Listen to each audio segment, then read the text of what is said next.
up, Bob quickly stuffed his smartphone into his jacket pocket. Then suddenly, Lily said to Bob with a serious face, "Bob, why did you bury the baby in the mountain?" "What?" Bob's face turned pale. "What are you talking about?" "How's the baby I saw on your phone earlier?" Lily said with a stern expression. "Show me the photos on your phone again." Ish spout. Accompanied by Lily, Bob opened his photo album and showed pictures from their recent camping trip. "Not this one," said Lily, quickly grabbing the smartphone from Bob's hand and swiping the screen. In an instant, Bob exclaimed "Ohs" and tried to take his phone back. Here's the beginning now. Dodging Bob's attempts, though, Lily turned the phone screen to Mina and Natalie to show them the picture.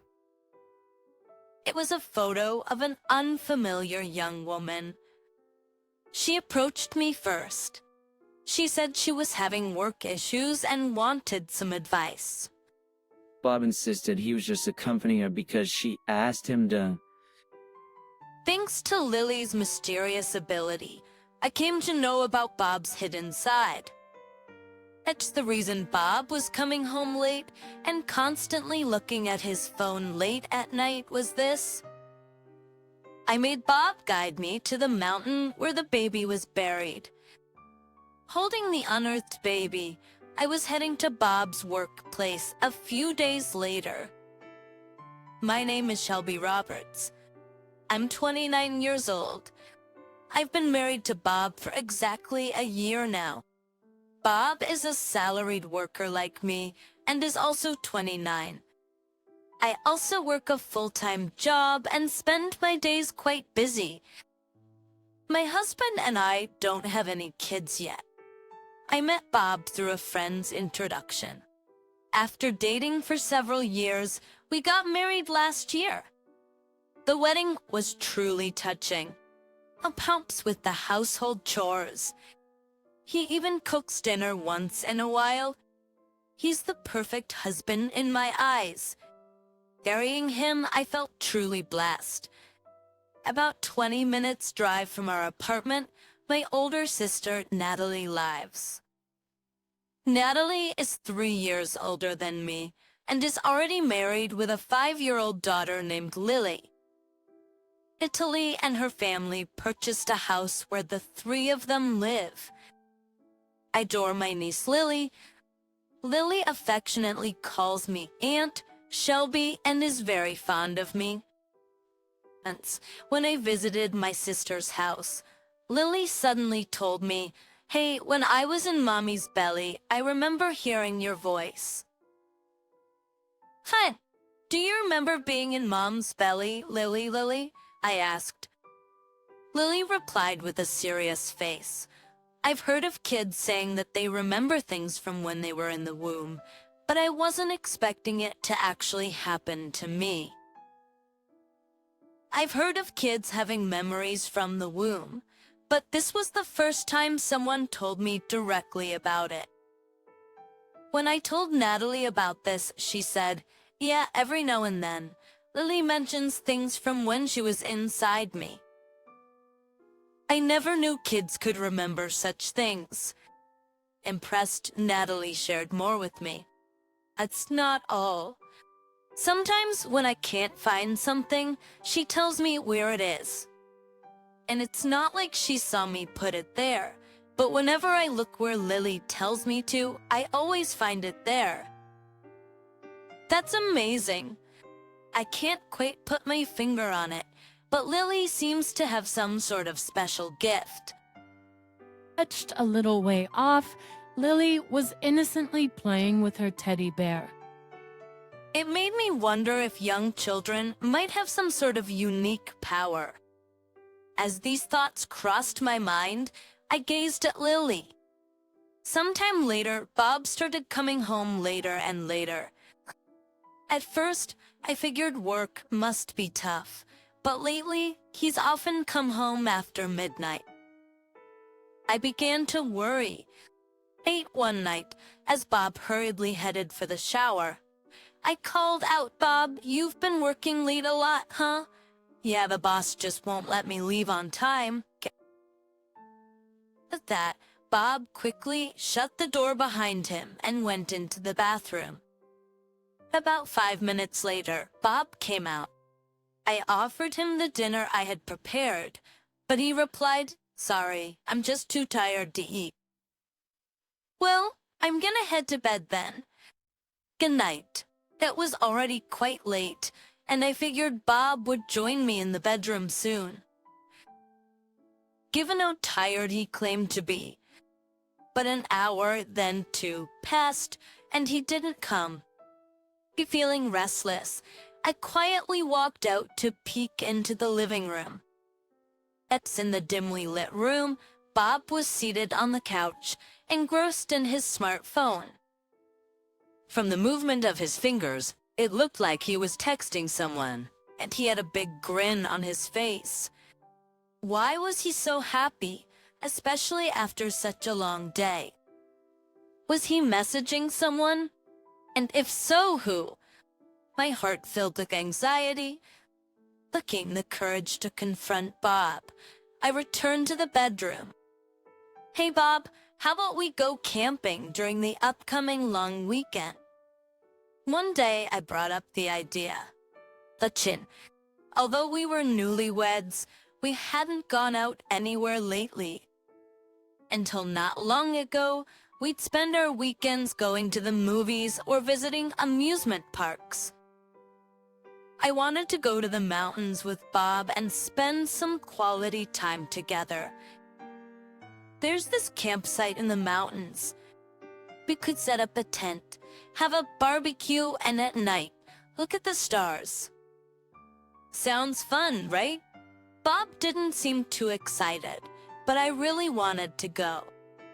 I believed he'd enjoy it once we got there. All right, fine. But what about the car? One day I visited Natalie's place alone and asked her about the car situation.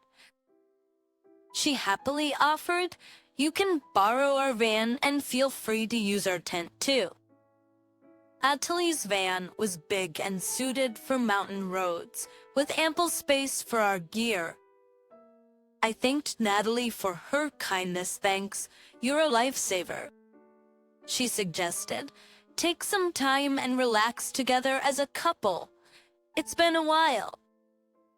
Are you guys going camping? I wish I could go.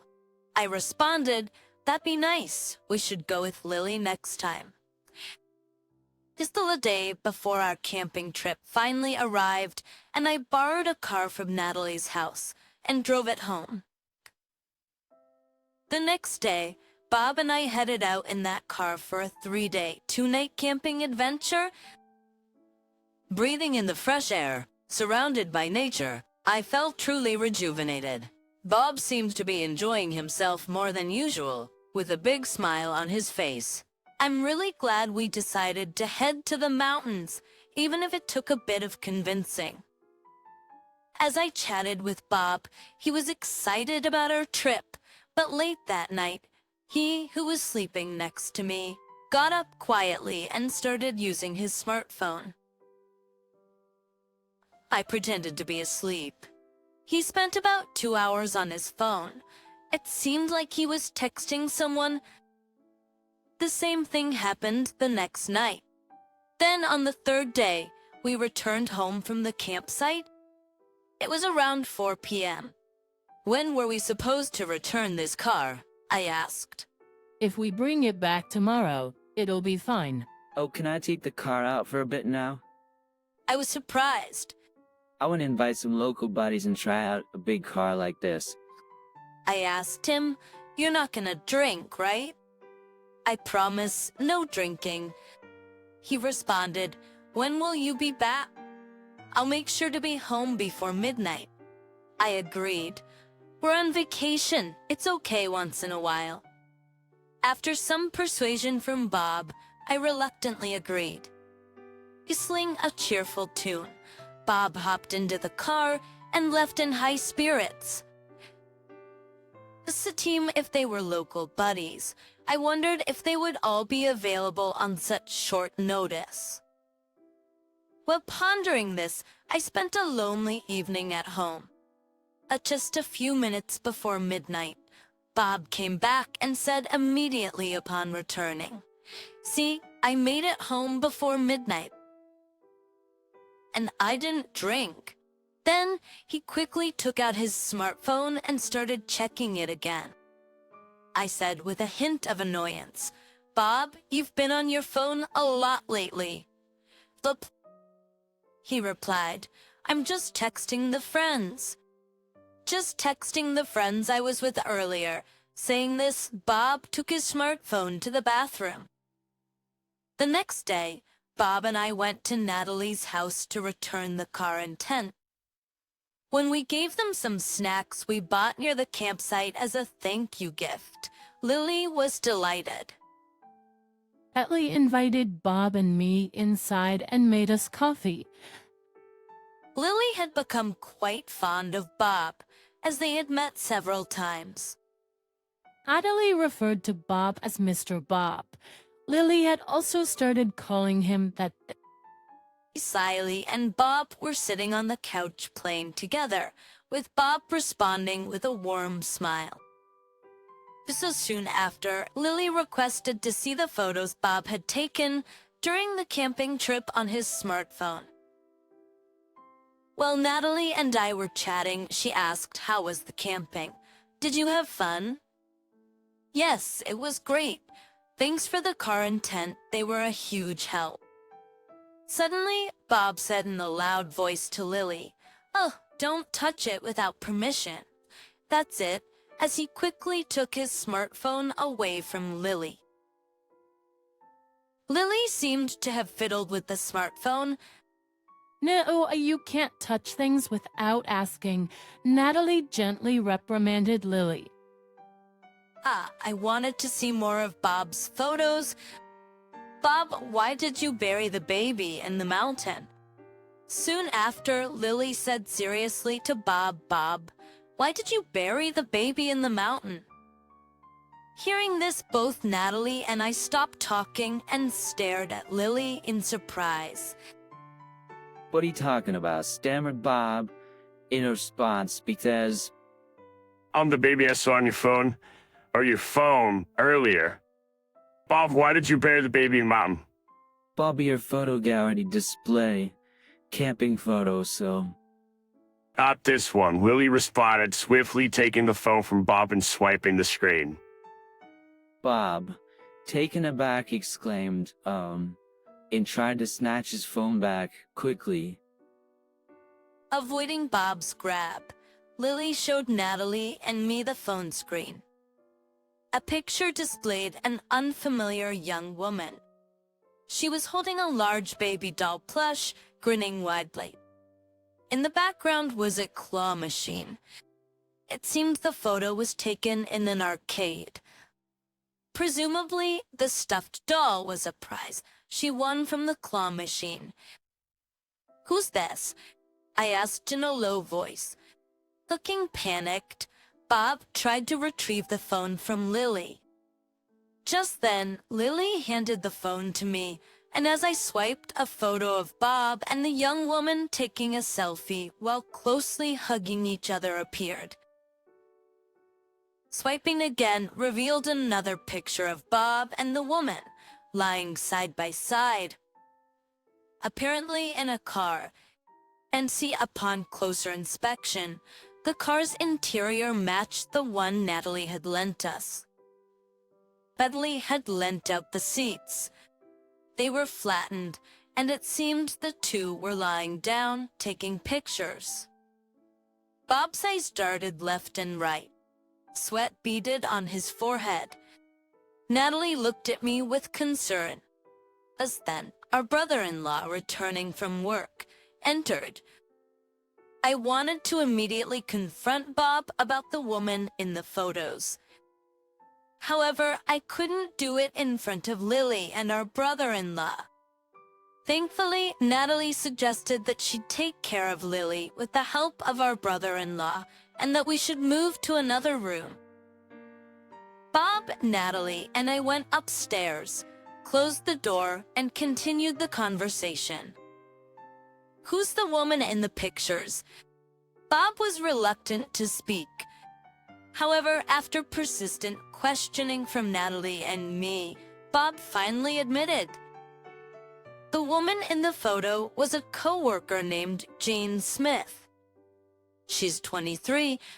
She had joined his workplace as a new recruit this spring. Bob had been cheating on me with this woman. I felt like I was about to pass out. She was the one who approached me. She said she was having trouble at work and wanted to talk. Bob tried to explain. Bob, can you show us what kind of messages you exchanged with this Jane? Natalie suddenly asked. Oh, I can't really do that, Bob exclaimed in distress. If there was infidelity, I want to see the evidence as your sister-in-law.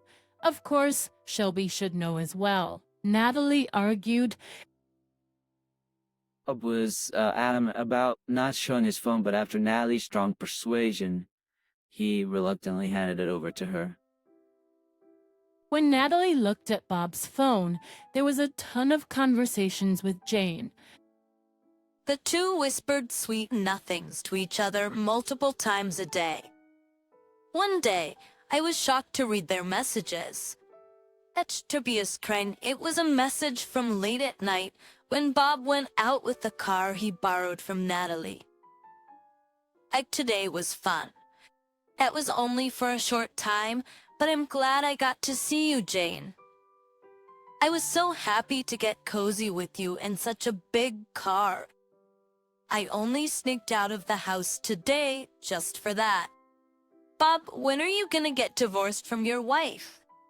Someday, if we can get married, you'll give birth to my child, won't you, Jane? Yes. I trust you and will wait for you. I was stunned and frozen from shock after reading this. What's this? Bob was sweating profusely, looking extremely uncomfortable. Bob, tell me everything. I said. Bob, realizing he couldn't escape the situation, started to confess in detail. Jane had approached Bob for advice and they started going out for meals. Bob Jane home since it was late. She still lived with her parents, so they couldn't go to her house, so they would park the car in a nearby park and talk. They parked and talked until late. Eventually, they became intimate. The times Bob claimed to be working late, he was actually out on dates with Jane. One day after coming back from camping, he wanted to go on a drive date using the car he borrowed from Natalie. Bob lied to me, met up with Jane, and they enjoyed their drive. They stopped at an arcade on the way. And upon Jane's insistence, Bob won a large baby plush toy from a claw machine. It's like we're a married couple with a baby, Jane exclaimed, joyfully holding the plush. They decided to bury the plush toy in the mountain like a time capsule and promised to dig it up once they got married to remember the day. They placed the toy in a large plastic bag and buried it in the mountain behind the park where they often parked to get cozy. Since we just returned from camping, there was a shovel in the car, which was convenient for them. I was disgusted to hear the story. Bring a baby plush in the mountains is creepy. And what's more heartbreaking is that they've already made promises to get married. Bob even told Jane, if we ever get married, you'll give birth to my child. At Pustrians, Bob kept emphasizing that Jane was the one who initiated things, but his comments also... This hurt me even more. We've been married for only a year, and we don't have children yet. Meanwhile, Bob is making promises of marriage with a young co-worker and even thinking about having a baby with her. I broke down crying in front of Bob and Natalie. Natalie comforted me. Well, Bob looked around nervously. But it's strange. How did Lily know just by looking at the picture that Bob buried a baby plush in the mountains? After crying my heart out, I muttered, maybe that child has some mysterious powers. Natalie agreed. Bob looked puzzled, but he didn't have the courage to ask Natalie and me for details and once again looked defeated. It was getting late, so Bob and I returned to our apartment. At home, Bob and I sat down to continue our conversation. We've only been married for a year, and you have the audacity to betray me like this? I glared at Bob and exclaimed, I've been concerned for a while. You've been coming home late, and I've noticed you on your phone till the early hours. I pretended to be asleep, but I knew you were constantly texting someone. Everyone there was staring at me, completely taken aback. No wonder, as I was holding a stuffed baby toy, covered in dirt. The sight was so bizarre that the employees were frozen in shock with wide eyes. Every step I took, dirt from the stuffed toy fell onto the office floor. Bob, his face ashen, hurriedly approached me. Yesterday, I had Bob guide me to the mountain where the stuffed toy was buried. And in front of me, he dug up that stuffed baby toy. A toy was in a large bag, but as we dug it up with a shovel, the bag tore, getting the toy dirty. Last night, I had thought of using this toy somehow to take revenge on the two of them. And what I came up with was this plan, to barge into the office holding this dirt-covered stuffed baby toy. Bob, never expecting me to show up at the office with the toy, seemed utterly panicked. My husband has been having an affair with a junior colleague, Jane, I said. Upon saying this, all the employees focused their attention on one woman. It was Jane, Bob's affair partner. Jane, like Bob, turned pale and looked down in sheer embarrassment. He told me that they would bury this stuffed toy until they got married, and once their dream came true, they would dig it up together, I said. I could hear whispers of disbelief from the employees, saying things like, "No way." That's so creepy and sounds like a horror story. But what I don't get is why he would tell me something like this while he's cheating on me with Jane. I said, and then played a video on my phone. Up's voice echoed loudly, "Please reconsider. I never really intended to marry her. She was just a fling." Just a fling option is that. Bob, what does that mean? She demanded. No, it's not like that, Bob stammered, lost for words. You promised to break up with your wife and marry me. You even said you wanted me to have your baby, Jane yelled. The employees were once again shocked by her words, and a commotion broke out. Here you go. I handed the dirt-covered stuffed baby toy to Jane. We're getting divorced, I said. From now on, let's communicate through the attorney. Overwhelmed by my determination, Bob silently took the card. I apologize for the commotion, everyone. I finished my business here, so I'll be on my way, I said to Bob and Jane. I wish you two all the happiness. With that, I left Bob's office. I brushed the dirt off my clothes as I walked away. Later, I heard that both Bob and Jane confessed. And Jane confessed to their affair when questioned by their superiors. So, they concerned about the company's image, they were both promptly fired.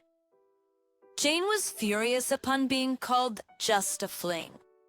She transitioned from a timid new employee to a woman filled with rage. After I moved out of our shared apartment, Jane forcefully moved in with Bob. Bob was threatened by Jane. You never know what I might do? He had no choice but to do as she said. Bob was fed up with Jane, but given her unpredictable nature, he reluctantly complied. Bob ended up working at a construction site with only men, putting in hard labor every day. Jane took away Bob's freedom, constantly checking his smartphone as if monitoring him. She probably feared someone else would snatch Bob from her, just as she had done. Not only was Bob burdened with paying the rent for the apartment and living expenses, but he was also pressed with paying me compensation for the emotional distress he caused. I'd also demanded compensation from Jane for the same reasons.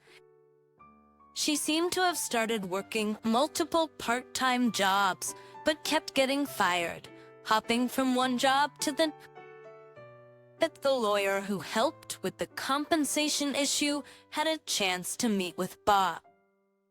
After the divorce, I moved back to my parents' home. My workplace was within commuting distance from home, so I continued with my job as before. Living at home meant I had many more opportunities to see not just my parents, but also Natalie and Lily. Atlee genuinely sympathized with me, offering words of encouragement. "Shelby, you've been through a lot. You're still young, you'll surely find someone better." I hope so. But thanks to Lily's mysterious power, I was able to part ways with that awful man quickly. I genuinely felt that way. It was a silver lining that I got divorced from such a man so quickly. I felt like Lily, with her mysterious power, was a lifesaver. I hope to someday meet an honest man and get married. And I'd like to have and raise children. For that time, I'm gonna work hard and save money now. As with such thoughts, I'm living each day with a positive attitude. My husband, Mike, quit his job but refuses to help with any house chores. And of course, Sister Prance, on top of that, he verbally abuses me. It even seems like he's having an affair. In order to catch him in the act, I came up with a plan. I pretended to go on a trip and left the house. Watching from a local coffee shop, I saw Mike's ex, Sarah, entering our home. Attending to catch the two of them red-handed, I quietly unlocked the door and tiptoed up the stairs. I overheard Mike and Sarah's conversation, which confirmed my suspicions. Mike and Sarah's conversation coming from the bedroom. "I never thought I'd run into you again working at that gas station. This must be fate. Why did I marry her? Why did you marry your wife? I thought she'd be docile and easily obey me. If I can control the money, I can spend however I want. Such a free housekeeper. But lately, I can't stand even breathing the same air with her." "Oh, Mike, you're so mean." Sarah giggled. I could feel my blood boiling. They sure have a lot to say, don't they? Who do they think they are?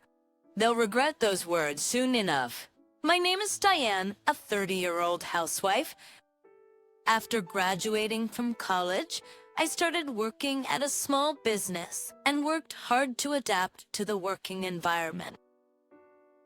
By the time I got the hang of my job, I was already in my mid-20s. As news of my friends getting married poured in, I felt the pressure. It was then that I met Mike through a mutual acquaintance. After several dinners, I realized Mike was the complete opposite of me. He's friendly, a great chatterbox, and has a lot of charm. "You're so feminine and lovely, Diane. Baking and crafting. Sounds like you'd make a great wife." He unabashedly complimented and flattered me. Eventually, Mike confessed his feelings, and we began dating. The following year, we got married. The fun part was only at the beginning.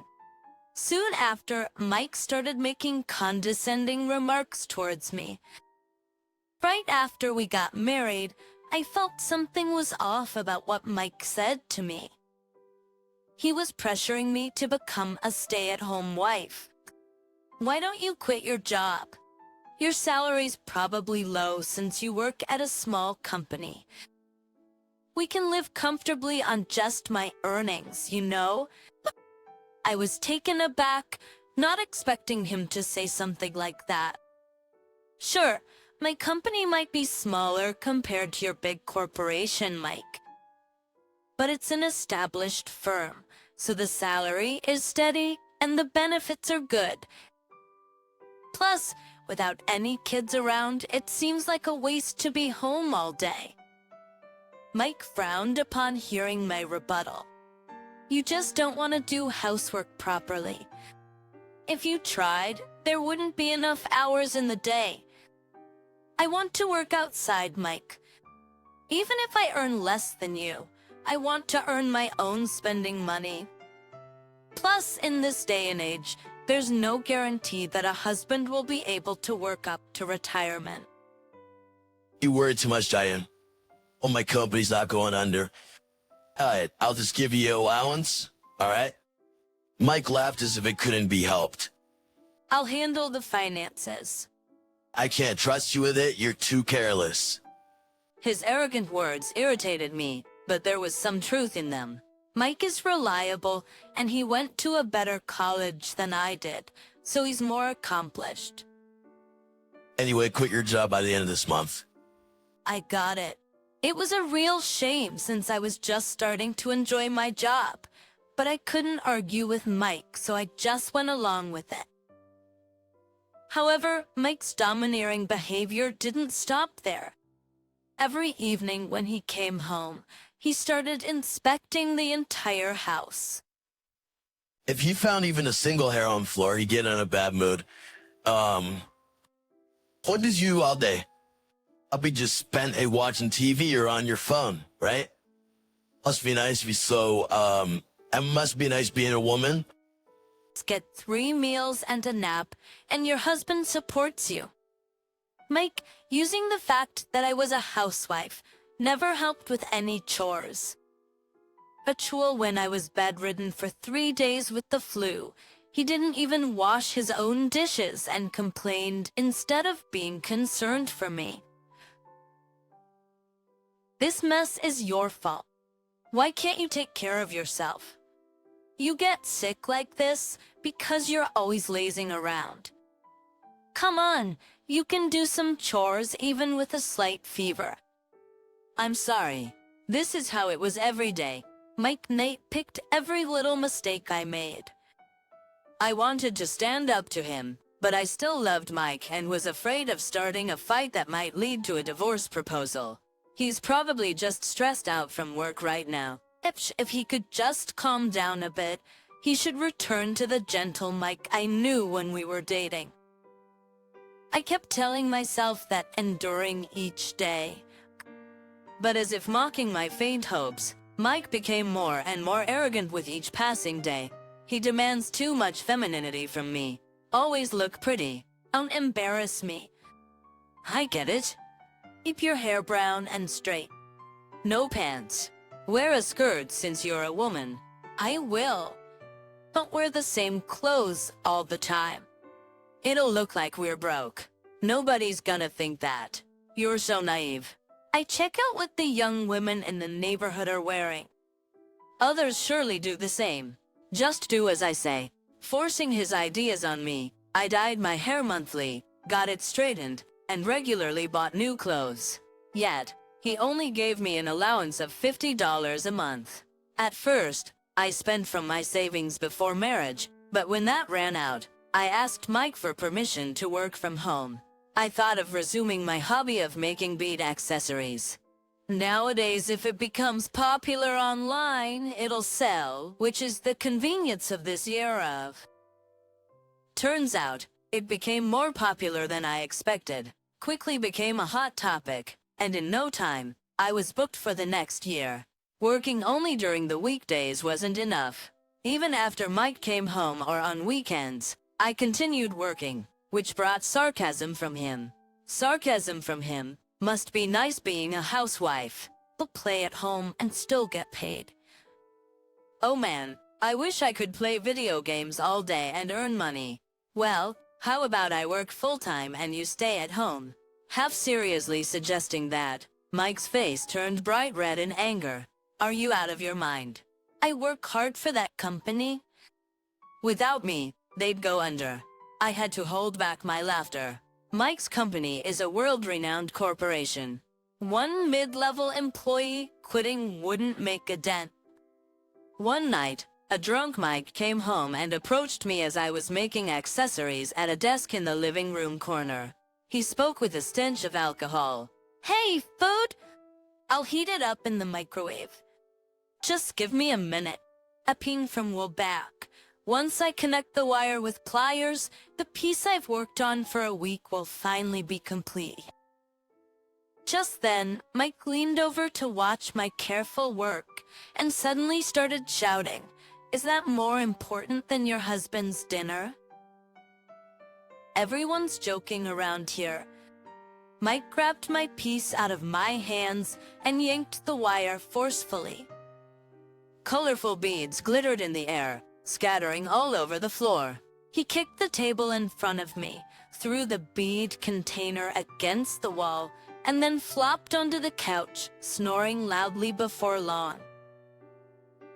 That's terrible. The deadline is tomorrow. Tears streaming down my face. I collected the beads, worked through the night without dinner, and managed to complete it.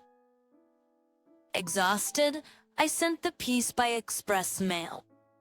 When I got home, Mike was waiting at the front door with a scowl. "Where were you so early in the morning?" I delivered the piece to the client. "The deadline was this morning." "Oh, I thought he would apologize for last night." But Mike surprised me with his next words. "I quit my job, so you won't have to iron my shirts for a while." "Don't worry, I'm good. I'll find something soon." Mike was full of confidence, but I felt a rising panic.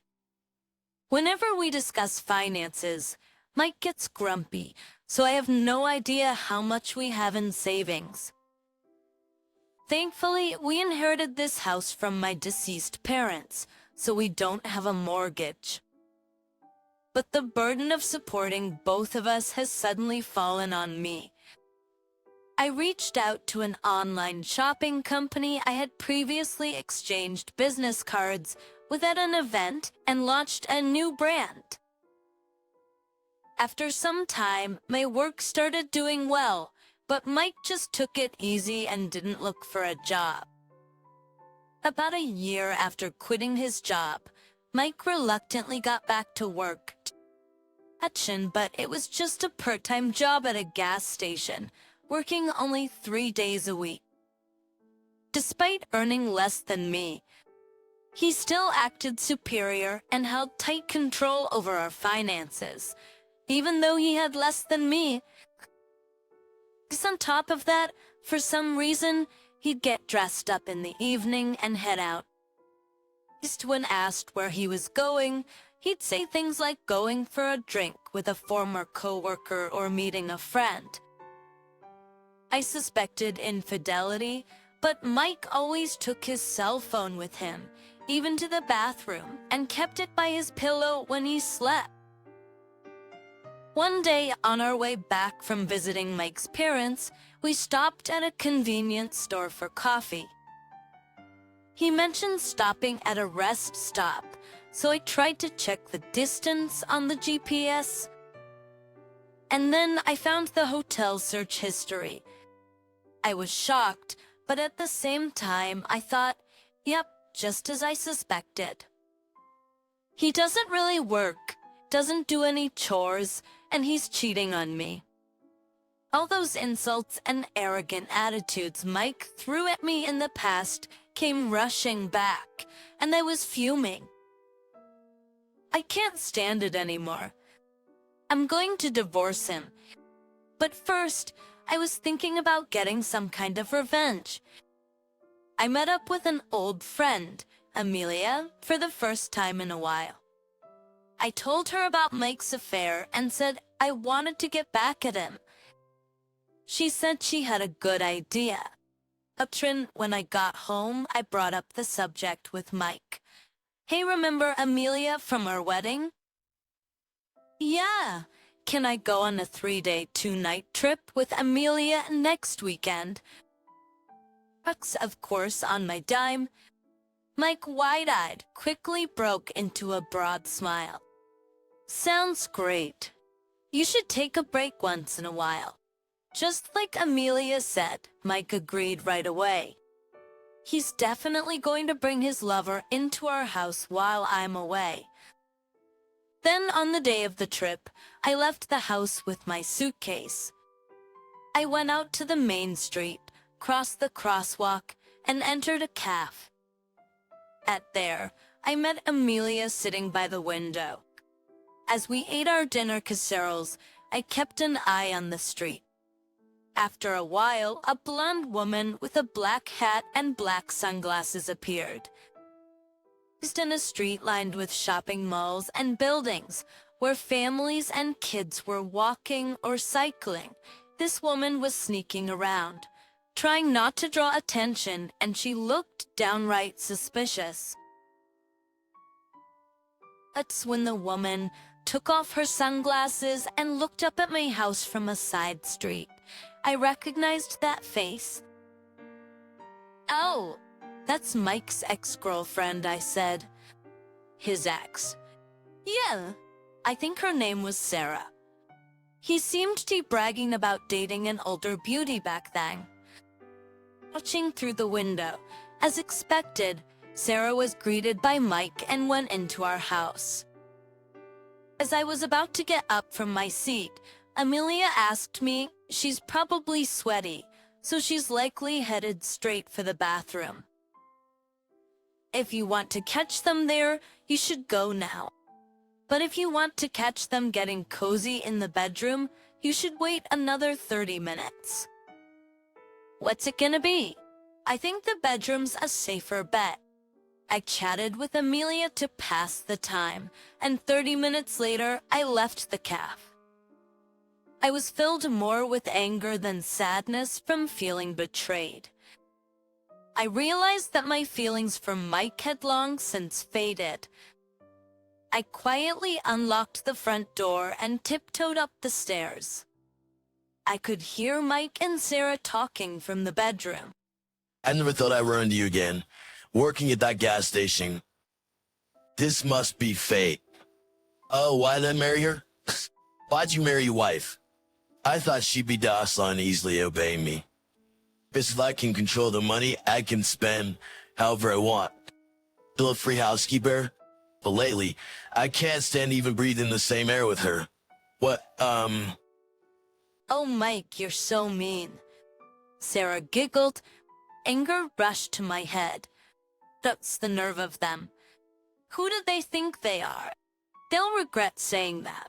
Just as I was about to turn the doorknob, it seemed Mike sensed my presence. I heard scrambling noises from behind the door. When I flung the door open with force, the room was empty. Beside my bed, there was a neatly folded set of blue and pink pajamas. Looking at the window, I noticed the curtain was caught in it. They probably panicked and ran to the balcony in their underwear. Mike, are you there? Of course, there was no response. Imagining the two of them, trying to hide and crouching on the balcony, made me want to laugh. Oh, seems like no one's home. Oh, look, the window's unlocked. I walked over to the window, locked it, and left the room. Their house is set back a bit from the main road, but the balcony is clearly visible from there. It's close to office buildings and shopping malls, and there's always a lot of foot traffic, even in the mornings. If people saw a man and a woman on a balcony in their underwear, it would surely draw attention. Looks them right. But with a smirk, I left the house. That morning, after staying at a business hotel, I woke up feeling refreshed. I was leisurely considering whether to grab breakfast at a cafe or maybe head to a diner when the phone rang. After ignoring about 30 calls, I finally answered. Aston Bayan, please come back. Oh, because you locked the bedroom door last night. We got stuck out on the balcony and... Good morning. What's up? Because you locked the bedroom door last night. We got stuck out on the balcony. Commuters and the local ladies kept staring. Oh, I thought you were out since you didn't answer. Just please come back soon, Mike. I couldn't help but be dumbfounded. Of feigning sorrow, I told him, I'm sorry. I'm on a trip, so it's going to take me half a day to get back.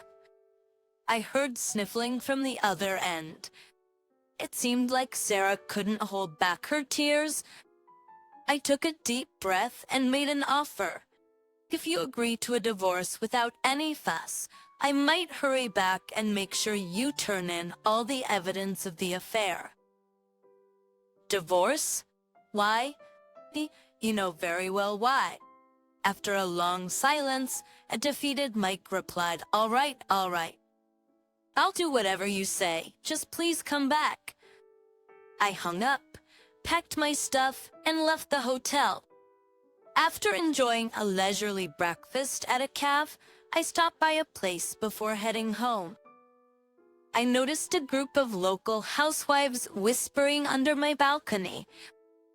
Oh, Mrs. Thompson, but your husband and some women are on the balcony. What happened?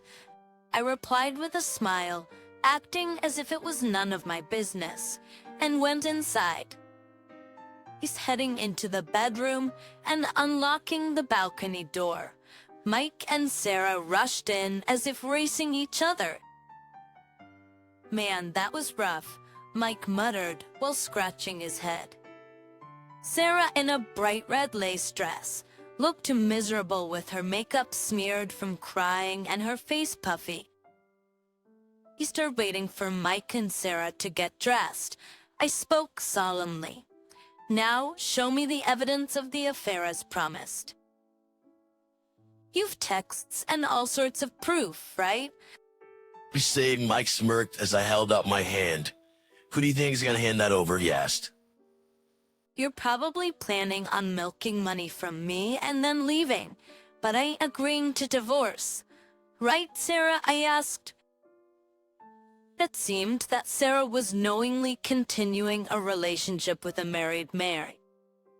Not sure if he thought I was taken aback by the silence. Mike got cocky and continued. You think you can live without me? I'm playing the victim over a little affair. Just keep taking care of me like you always have. All right, recording done, I said, holding up my phone and pressing the stop recording button, leaving Mike stunned. Epronemi etem bust. I smiled at Mike and explained, I never expected you to obey me. I was waiting for you to incriminate yourself during our conversation. Your comments just now are sufficient evidence of verbal abuse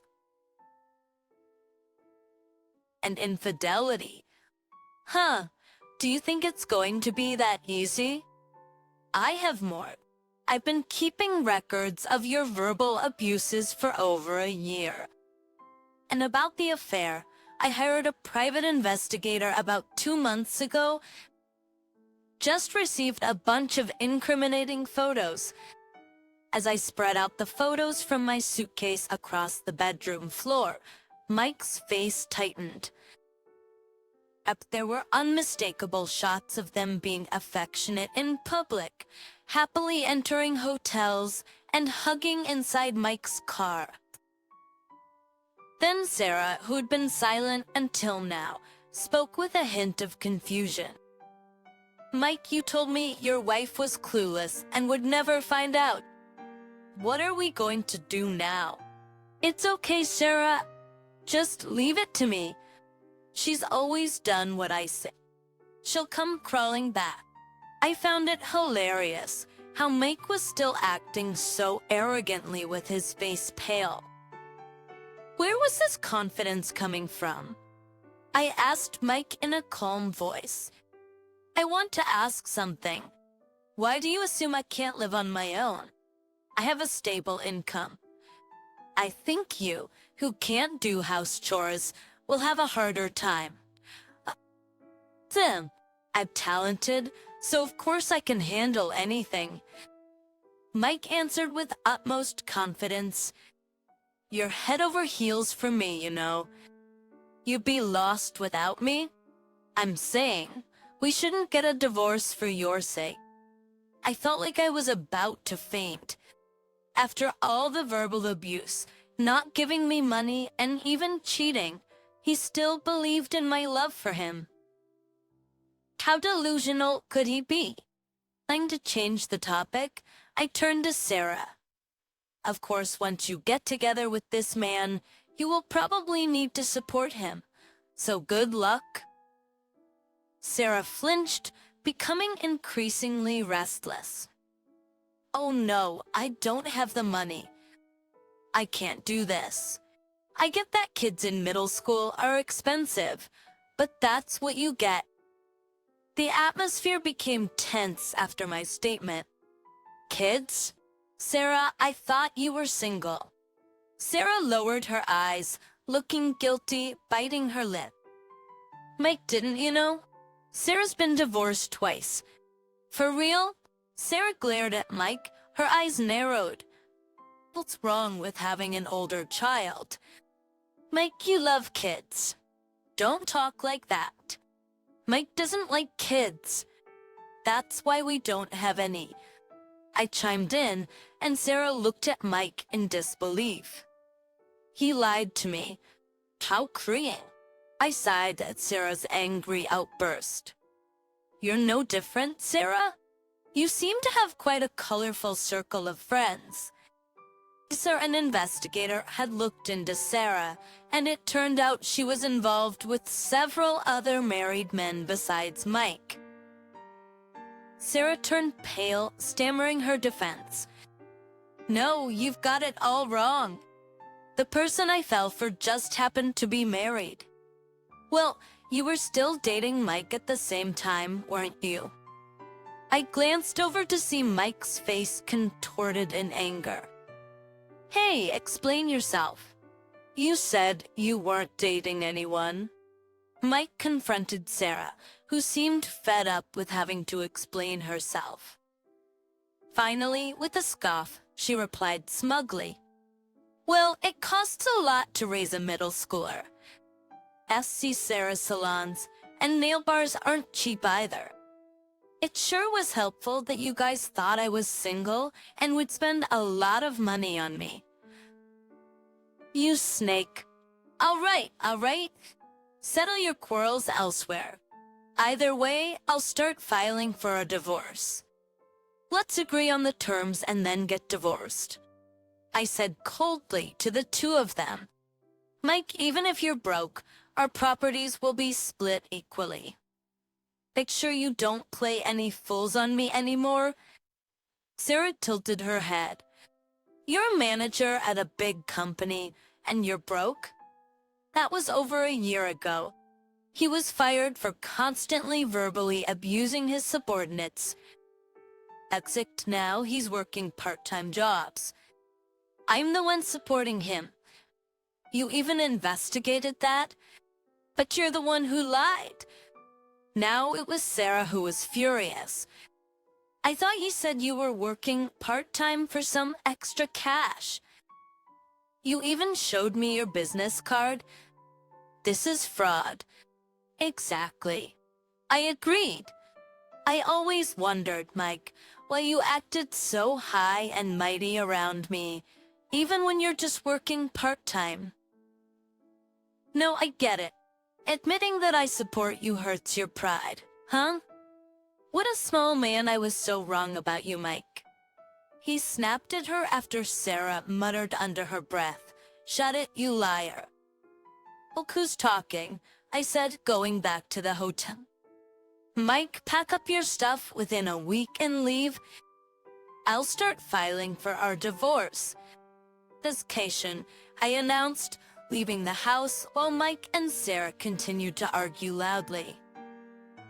Their shouting reached the street, drawing giggles from passers-by. At this rate, they'll break up soon.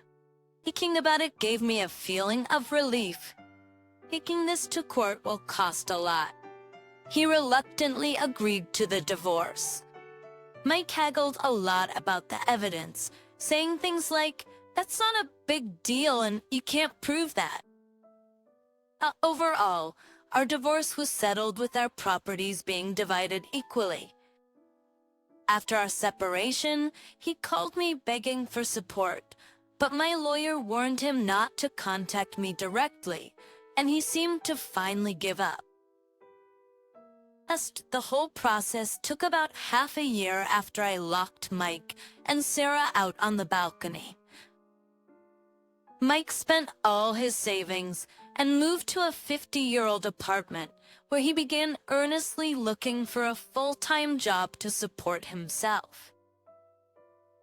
He finally found a job at a small company where, on weekdays, he has to comply with a younger boss and, on weekends, works at gas stations and barbecue joints from dawn till late at night. After breaking up with Mike, Sarah apparently got involved with several married men, and it seems their wives found out and took action. Turns out, even after the divorce, she lived off money from these men. Because with no resources for money anymore, having no other option, she started working. I heard she's juggling 3 part-time jobs, working from the early morning till late at night. The other day, I saw Sarah in town. She looked gaunt and completely worn out, appearing older than her actual age. After divorcing Mike, I reached out to the company I had reluctantly left and got rehired as a full-time employee. I make jewelry during my weekends. My reputation as a jewelry designer is gradually rising, and lately I've been getting interviewed for magazines. It's busy but fulfilling days. No longer do I exhaust myself, keeping the house spotless or walking on eggshells around my husband or feeling hollow about my work. A patient on weekend mornings, sipping tea while listening to the chirping of the birds is just delightful. But your Eve feasties from now on, I want to cherish my alone time and give my all to my work. My nephew asked for my help, and when my husband and I went to my in-laws' house, we found my father-in-law bedridden and extremely thin. When we saw the terrible state he was in, he was like, "I'm sorry for looking like this." When my husband and I decided to take him in, my sister-in-law, Jessica, said smugly, "You can have Dad." But once we take him in, he's our responsibility. We take care of my adorable nephew's request and concerns in one go. But first, there are a few things we need to investigate. One matter would be resolved by calling an ambulance. But another question is, where was Jessica hanging out while neglecting my father-in-law? When that becomes clear, Jessica is probably going to lose everything. My name is Karen Miller. I'm 38 years old and work at a publishing company in New York. I'm married to John, who was born to a retired college professor father and a current professor mother. We've been married for almost 5 years now. Both of us married a bit late because we were passionate about our careers, My publishing job and his job as an engineer at an electronics company kept us so busy and fulfilled that marriage wasn't much in our minds. But after turning 30, each parent started suggesting us to find a partner, and we got to know through a mutual friend. Luckily, John and I hit it off and got hitched quickly.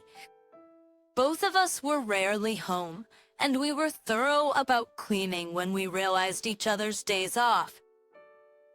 People would joke, saying our relationship seemed more like roommates, but we managed to get along well with each other's families and had a good time. We haven't had kids, but neither of us was particularly eager to. We're content thinking we'll just enjoy our retirement years together as best pals. The in-laws never pestered us about having kids, especially my mother-in-law, being a working woman herself, understood the challenges of juggling work and family and never pressured me.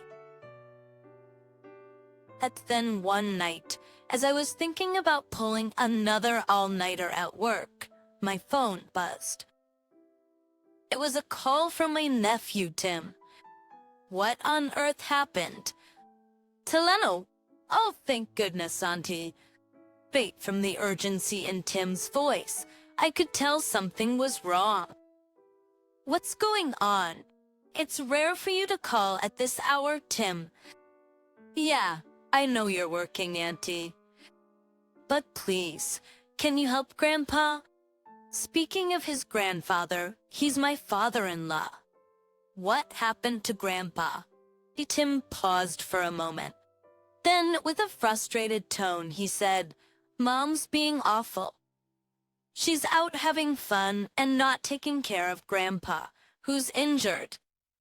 Halting to get the full story, I asked Tim to meet me at a nearby diner, figuring we could talk over dinner. Over here, over here. Waving enthusiastically, Tim called me over. He had already started eating, probably starving. I quickly chose something from the menu, and while watching him eat voraciously, I immediately asked about the phone call. Oh, sorry, I was really hungry. Haven't been eating well lately. Bob Rem wasn't getting proper meals at home. He's not getting his medications either, Tim added. He's not getting fed. What about Grandma? You didn't know that? She's currently overseas for a conference, and she's also traveling with some research acquaintances over there. She'll be gone for about 2 months, so another month before she's back. I wasn't aware of that. My mother-in-law, a current university professor, often travels for conferences. So, just because it was abroad that time, it wasn't something she would necessarily inform us about. We'll be fine. We have Jessica. My mother-in-law said nonchalantly. Jessica is Tim's mother. She's my sister-in-law. She's John's sister. My husband John always knew what he wanted to do since his middle school and high school days, so he went to college for it and is now working hard in his career. However, Jessica didn't seem to take after her parents. She wasn't dumb, but she didn't really like studying. So she got married right after finishing school. The one was one of her father's students and was then a promising young executive at a renowned company. He's 12, thinking it would be great to live with a teacher he respected. They decided to live with her parents. But when their child was born, they named him Tim, taking inspiration from her father's name. My brother-in-law apparently wanted to use the same name as his father-in-law, but Jessica firmly objected and chose a different one. Currently, my brother-in-law is in Alaska, working on a major project with international partners. My mom doesn't really like Grandpa. She kinda hates him. When they're together, they pretend to be okay, but she subtly bullies him. Boys? Even I noticed that when they talk, she makes snide remarks at him. And she really hated that I was close to Grandpa. If I ever did, I think I'd hear the unknown side of Jessica's family from my nephew and Mom wasn't answering my calls, and when I went home recently, it was eerily quiet, so I used my spare key to get in. I heard a noise coming from Grandpa's room. When I checked, it was bad. How bad? You know how lively Grandpa was, right? He was in bed in the middle of the day. I rushed to him, and he smelled like he hadn't taken a shower in days. What? Looking around, I saw opened water bottles everywhere. The trash bin only had a few snack wrappers. I was shocked. I asked when it started, and he said it's been like that since Grandma left and after he fell down the stairs and hurt his leg. That's like for almost 3 weeks. Wait, so he's been bedridden all this time? His ankle and knee are injured, so even going to the bathroom is a struggle. It seems he sometimes wets the bed, and no one seems to change the sheets. That's terrible. I quickly went to a nearby grocery store and bought him some ready-made food. He cried, saying it's been ages since he had a proper meal. He told me Mom just leaves him some snacks and a couple of water bottles and hardly checks on him. Did she take him to a doctor? She just bought some pain relief patches and left them for him. At Auntie, if he doesn't move around, his legs are going to get weaker, especially at his age. True, I firmly replied. And I found out something. It was Mom's fault that Grandpa fell. So, what do you mean? Unlike Auntie's condo, our place is an old 2-story house, right? Yeah, that's true. These 2 stactors, you know, the stairs from back in the day, before everything was accessible. They tend to be pretty steep. Oh, I see what you mean. We were talking about renovating it at one point, but kept saying it's still fine. He said he slipped, but I can't believe that happened.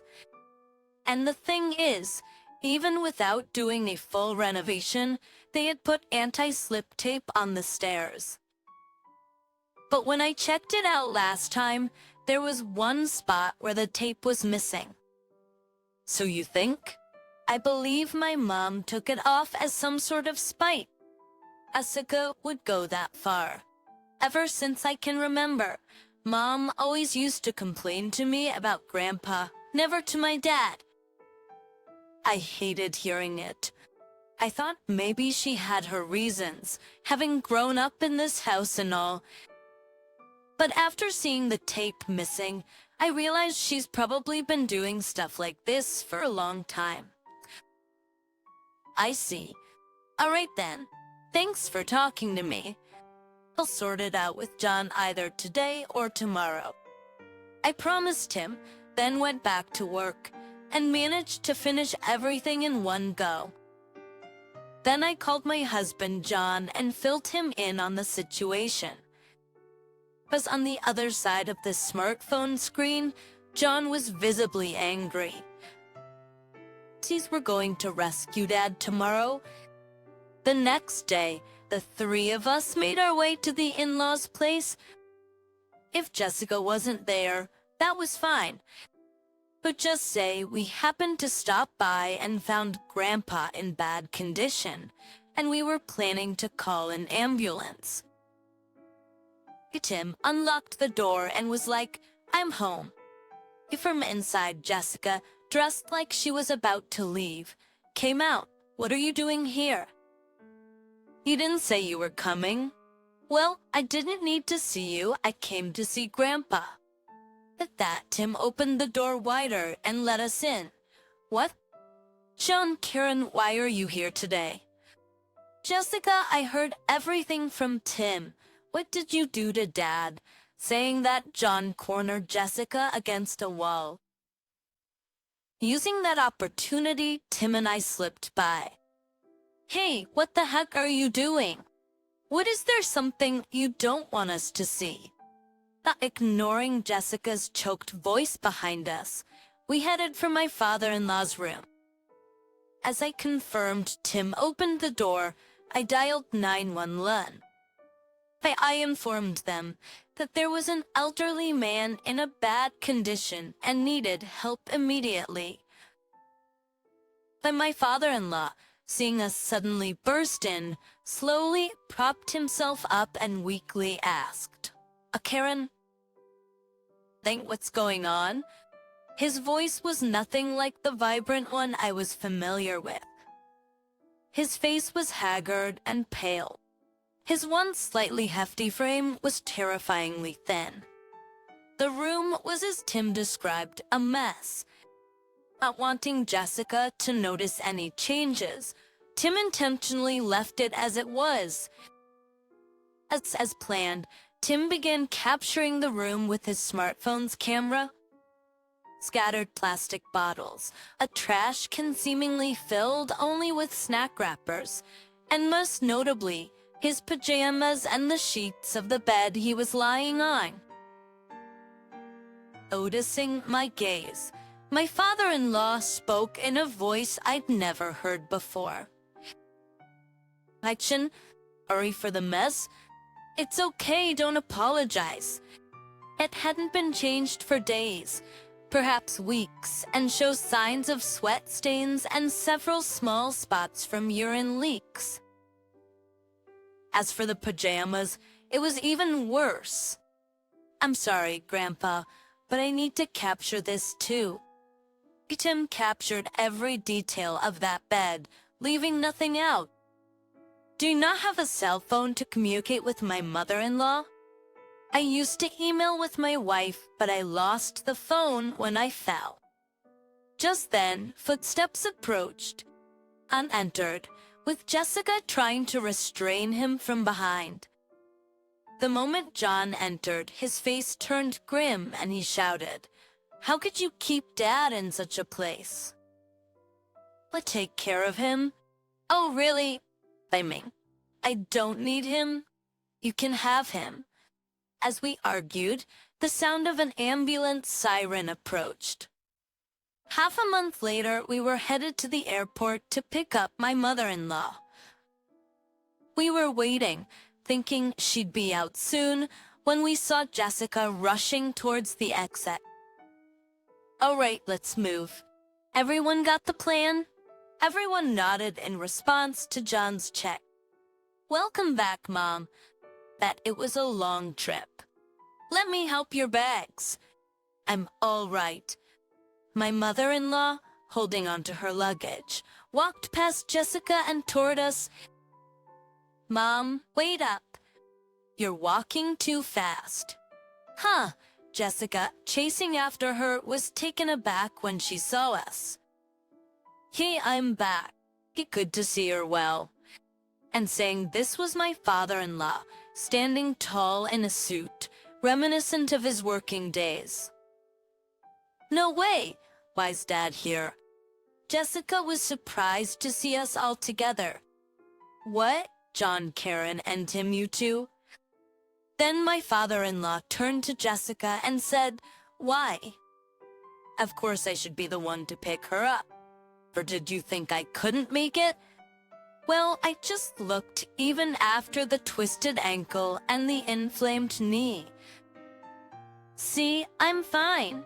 My father-in-law then made a running motion on the spot. But if it weren't for Tim notifying John and Karen at that time and getting me to the hospital, things could have been bad. They said even my blood condition was bad. I'm going to steer clear of sweets for a while. He raised his hands in a dramatic gesture of surprise, reminiscent of his days as a college professor. "Oh, that's too bad. I wanted to go to a nice cafe with you for some coffee and cake. You ruined even that pleasure. Jessica, I always told you to prepare your dad's meals properly when you're out as a devoted housewife." Jessica shrank back, covering her head with her hands. After all, she was most afraid and at odds with her mother. Probably took advantage of my mother-in-law's absence to do as she pleased, even neglecting my father-in-law. "You told me when you got married, but you'd take care of everything in the house, never work outside, and stay a full-time housewife. And I had no problem with that, as long as you lived up to your role. I even gave you an allowance equivalent to what I'd pay a housekeeper. But it seems that role wasn't for you. But even housekeepers need a break.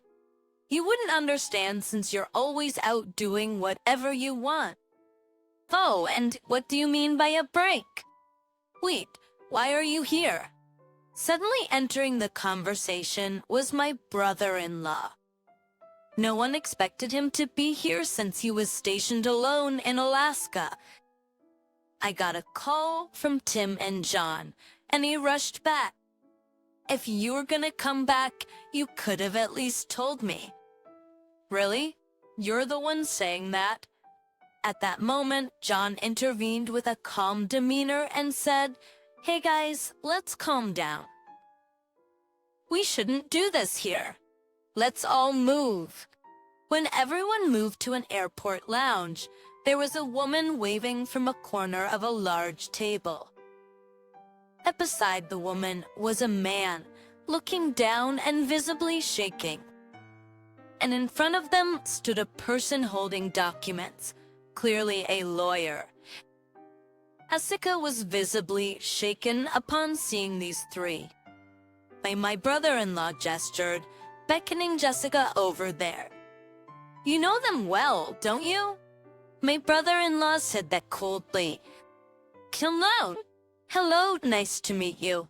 But the woman began, urging everyone to sit. She then turned to Jessica with a warm smile and said, "Jessica, my husband has often spoken of you." "I'm his wife." Jessica gasped in disbelief. She said, "I was contacted by this lawyer here. I had an inkling about my husband's affair, so I wasn't surprised when I was told." "Peng, you told your wife." "What choice did I have?" That they had all the evidence. The lawyer then spread out photos and documents on the table. The pictures showed two individuals strolling in scenic spots. A scream escaped from Jessica. Indeed, she wasn't just taking time off. She used her free time to go on hotel visits and vacations with her affair partner. "I noticed something was wrong with Grandpa when you were on vacation." But even if it was another day, you would have been out. That's what I've been trying to tell you, glaring at his mother.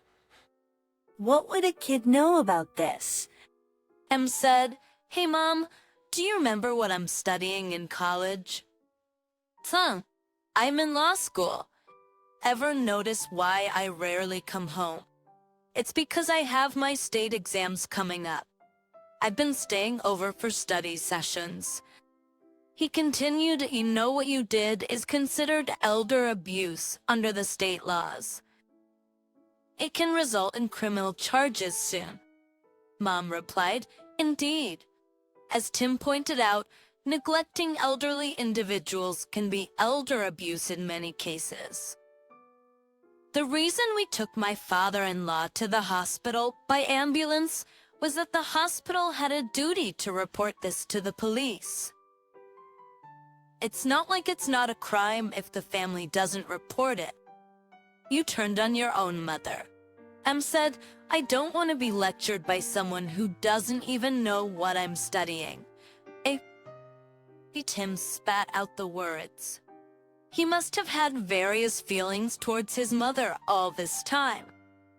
I always knew I was a workaholic, but I knew Tim wanted to pursue law after hearing about your father's story. Tim asked, "What the hell have you been listening to?" Enough. And that's why I hate smart people. Plus always looking down on others. Bet you're the same, aren't you, Karen? And Jessica suddenly stood up and addressed me. She said, "I don't get what you're saying. See? You probably think I only went to a community college. I always thought you were great at housework and kept your room tidy. I admired you as a homemaker. So what? To be honest, I never asked John or your parents about your background, and Jessica looked stunned. To me, I never asked John or your parents about your background. Jessica looked stunned. To me, you're just John's sister, and I always thought it was amazing how you had kids and raised them since I couldn't have any." "You're lying. Why would I care about that stuff? And NT. At the way you treated your father, and on top of that, having an affair. And you." I was really shocked, and upon hearing my words, Jessica's legs gave out, and she slumped into a chair, and "Jessica, we're getting divorced. It's over." My brother-in-law's voice echoed heavily in the room. "I get it. So I'm heading home today." "No, you can't go back there anymore." My mother-in-law casually told Jessica that, "What did you say? We sold that house. We've decided to move to a facility, a seniors share house with a nice view along the train line." "A facility. Why?" "Because we realized you aren't willing to do anything. If you can't even fulfill your duties as a housewife and keep partying and causing inconvenience to others, then you're not our daughter anymore. Remember when you said you wanted someone educated, with a good salary and tall? I even suggested someone from my students. That's when she happily accepted the matchmaking. I heard from my father-in-law. But since Tim was born, things between Jessica and my brother-in-law had been tense. My mother-in-law was like, it's because of that situation that he took on a long-term, out-of-state job by himself. After hearing from John, I did some research and found a few condo-style living facilities that seemed comfortable. The movers should have transferred the essentials to the storage unit by now. Since your dad was discharged from the hospital, we're just gonna briefly impose on John. Once we finalize the facility, we'll move right in. But what about me? My brother-in-law handed Jessica a key. We've rented an accommodation for you, just for 1 month. Your things should be moved there. My belongings, paid for by your parents and me, right? I packed some clothes for you. You have enough money for a month, don't you? Jessica bit her lip. My brother-in-law continued relentlessly. Don't worry, that the cops will be coming for you in less than a month. What about Tim? He's got his exams coming up, right? And you care. Tim snorted. I've always packed light and often stay at school. So I got an apartment rented till graduation, so I can focus on my exams and thesis without any family drama. You're abandoning your mom? It's too late for that. And there's still someone who needs you, Mom. Tim turned to the wife of Jessica's affair. Well, we better get going. You two should have a good talk with her. The affair's wife smiled at us and said thank you. You shouldn't have been such a failure of a daughter. No matter how much we tried to tell you, you just never got over your lazy habits. With that, my father-in-law gestured to everyone that it was time to leave. To everyone, it was time to go. Not long after, my mother-in-law received a call informing her that Jessica had been reported. The photos we had taken and the scene of my father-in-law being rushed to the ER were the damning evidence. It was considered a crime.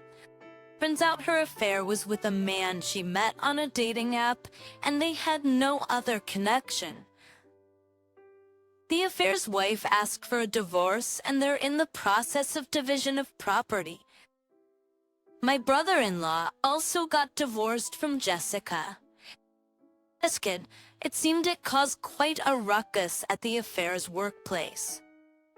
Once Jessica got divorced, she promised to change herself, but we couldn't believe that. Kim, already an adult, refused to ever see her again. Them said she never really cared about me from the beginning. After a while, we visited the new condo-style facility where my in-laws were staying. With the sale of their house and property fetching a good price, this condo had more than enough space for the two of them. It was located a straight shot from my mother-in-law's workplace. A spacious living and dining area and a kitchen for light cooking. But this place also had a dining hall that prepared nutritious meals. I think I'll take my meals here every day, my father-in-law declared. Oh, I don't want to cook breakfast either, so I'll join you. As my mother-in-law, still working full-time, probably doesn't want to bother with breakfast. Us on a higher floor, there's a communal pool with a great view. My father-in-law, always fond of large pools, was thrilled. Tim opened a door to another room, shouting in excitement, "Wow, Grandpa, Grandma! This entire room is filled with books," he said. "If you find anything you like, take it. If you're going to become a lawyer, there are many useful books here. Now, don't say that and then later complain that you can't find a certain book." He joked and everyone laughed. In the future, we'd like to live in a place like this. Anne agreed and said, "We gotta work hard and save up until then." Speaking of work, with all this commotion, I've really piled it up. We laughed. We all imagined how often we'd gather here in the future. It was a comforting thought. Can you cover the dinner bill? You can't get this dish just anywhere. That's what my mother-in-law says as she charges an amount like that of a fancy restaurant. But the food in question was just everyday home cooking used for a work photo shoot. I was left speechless. But I didn't want to deal with this kind of in-law family. But one problem after another kept coming. My name is Catherine Parker. I'm 29 and work at a publishing company. I chase the latest trends. That's the latest trends every day with my husband, Bob, who is a fashion magazine editor. We met during a work interview when I was assigned to feature popular hair salons. I visited the top-rated ones based on online reviews for interviews. The most highly recommended was a certain salon. That's where my husband worked. But the skills of the hairstylists were impressive, and it made sense why they were so popular. All the staff were so pleasant, and the treatment felt like it was over in no time. I loved the salon so much that I decided to get my hair cut there, even after the feature was finished. During the interview, the stylist who answered most enthusiastically was my husband, Bob. We both found out we loved indie films and got excited, promising to go watch one together. That's how our relationship started, and within about a year, we considered getting married. But little did we know there were significant issues with Bob's family. Not just for us as a couple, but even my family got dragged into it. When we went to greet Bob's family, I found out for the first time that Bob's mother was a fairly well-known cooking influencer. Her YouTube videos, which taught old-fashioned home cooking recipes in a simple way for young people, had gone viral. Viewers seemed to love watching the graceful middle-aged mother-in-law happily teaching her young, inexperienced assistant. The comment section was filled with praises like, "I wish my mother-in-law was like her, and also is way more helpful than imitating my nagging real mom." So, not knowing who she was hurt her pride. "Even though you're in editing, you don't know about me. You really should keep up." She looked annoyed and I panicked. I was worried that I had upset my mother-in-law, but after sincerely apologizing, she was sweet for the rest of our visit. I felt relieved. My mother-in-law even encouraged our marriage, and I thought there wouldn't be any mother-in-law issues. But my father-in-law seemed more difficult. He just sat silently sipping his tea. And when he finally did speak, he had concerning things to say. You might want to think more about marriage. We were puzzled. What could be the issue? It's said that my father-in-law is stubborn and often frustrates both family members and those around him. If he's opposing without any particular reason, then we're at a loss. My husband frowned. Why not give a reason? Thumbs on her side. "We're gonna get married." And at my husband's words, my father-in-law grimaced and abruptly left the room. I stayed silent but started to worry if he was dissatisfied with me as his future daughter-in-law. "Don't worry, he'll come around eventually." Her comforting words touched my heart. It was clear that she was on our side. "Staying you won out. I know it's hard with Dad opposing us, but we'll try our best to get his approval." My husband repeatedly assured me that there isn't any issue. "Catherine is the one I chose. Dad has no right to interfere." I felt reassured by my husband's words. From then on, my husband and my mother-in-law persistently tried to persuade my husband. During this, my husband shared something with me.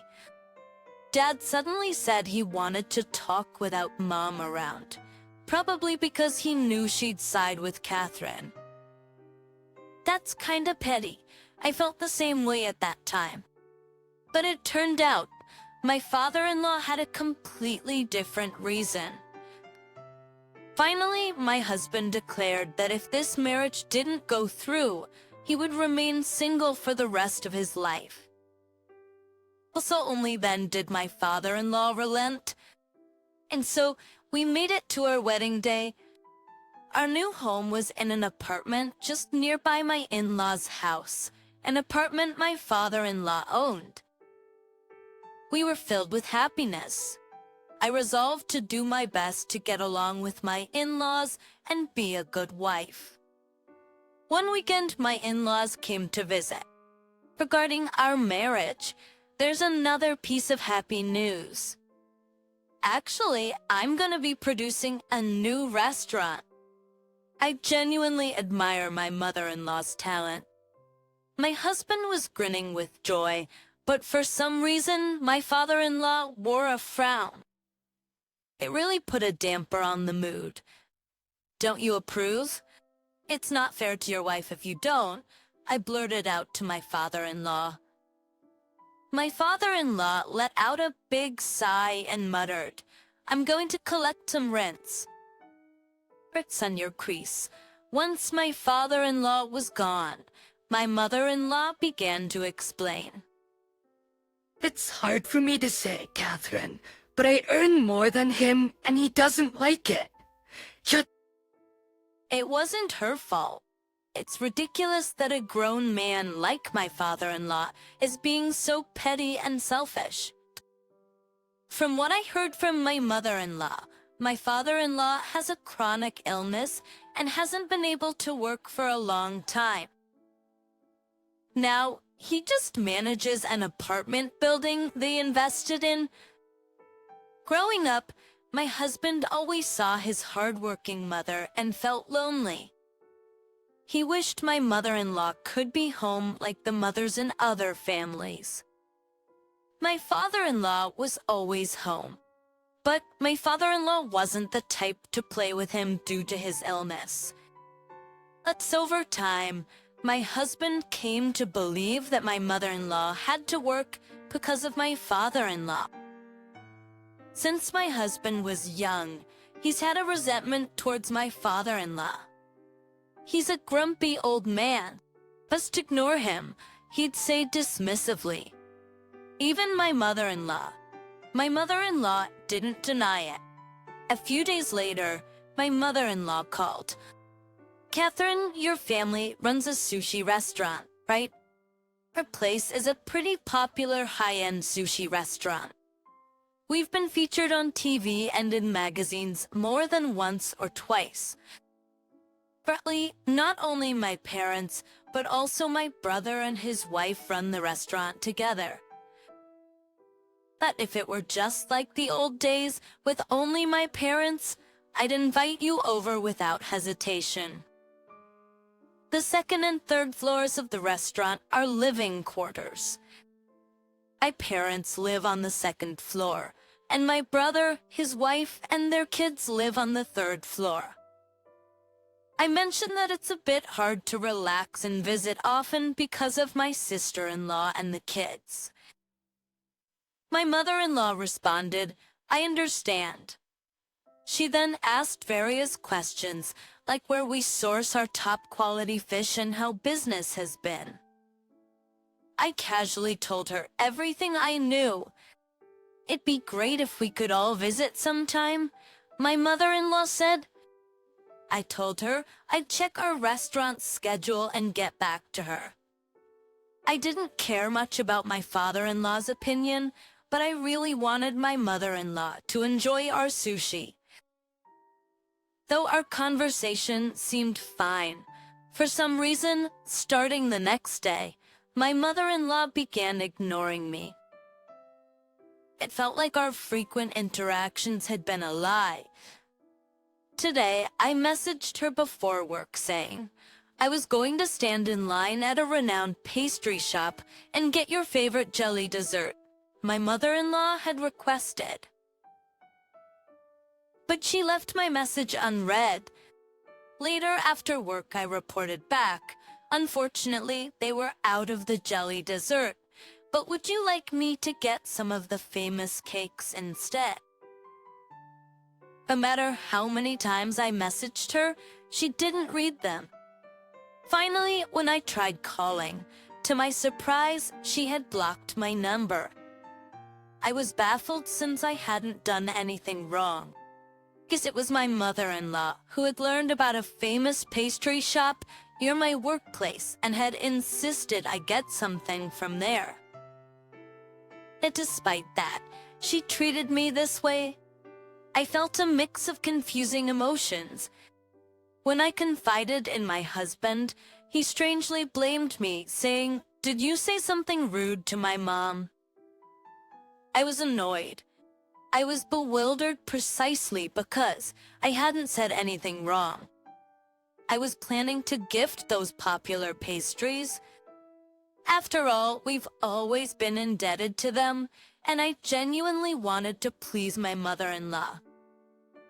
I worked hard to do so. Thus, when I got upset at my husband's harsh words, he began to suggest that maybe I was the one in the wrong. Actually, as I stayed silent, not understanding what he meant, my husband bitterly repeated what he'd heard from his mother. I told my mother-in-law, "You're just an amateur with a tad bit of knowledge about cooking. Beer, you wouldn't recognize good sushi if you had it. Brom, you shouldn't even come to our restaurant. Bruh." Apparently, I was accused of speaking ill about my mother-in-law. Apparently, my mother-in-law lied to my husband, painting me as the villain. Even when I insisted I'd never say something so terrible, my husband wouldn't believe me. I was baffled and overwhelmed, wondering how things got to this point. From then on, the spitefulness from my mother-in-law intensified. Although she works as a culinary researcher, my mother-in-law is incredibly stingy. For instance, she never shares the dishes she prepares for her shows with the staff. She packs everything into containers and takes it all home. Not just that, she also takes home any leftover ingredients or condiments provided for her. The tea staff are all taken aback, but they're too scared of my mother-in-law to say anything. After all, my mother-in-law is the kind of person who has no problem making abusive and bullying remarks. I bet you all can work, just because I'm here. So, every day, we eat the dishes my mother-in-law prepares for her shows at home. Even so, it's just regular home-cooked meals. You should be grateful you get to eat such a feast because of my hard work, she'd say. She always demands gratitude. My husband just nods in agreement, completely brainwashed by her. My father-in-law remains silent as ever. I feel like I'm walking on eggshells. Once dinner is over, I'm ordered to do the dishes. As when I finish and try to head home, my mother-in-law stops me. "Do you think you can just leave without paying?" "This isn't just any meal. It's special," she'd say, saying that my mother-in-law extorted meal money from me. And it was an amount you'd expect from a fancy restaurant. I'm left utterly speechless. Don't you dare tell Bob about this. My mother-in-law would always insist that I keep it a secret. I wish I could just cook myself, but my clueless husband was always in a good mood eating my mother-in-law's meals. "She makes a mean home-cooked meal," he'd say with a satisfied look on his face. It seemed he thought that since I was working and my mother-in-law was cooking, I should be grateful for having one less chore to worry about. "You should be more thankful to my mom," he'd tell me, dead serious. I tried to explain to him how cold my mother-in-law was to me and how I didn't want to go to their place for meals, but he never got it. That the stress was piling up, leading to constant migraines for me. Then a terrifying fact came to light.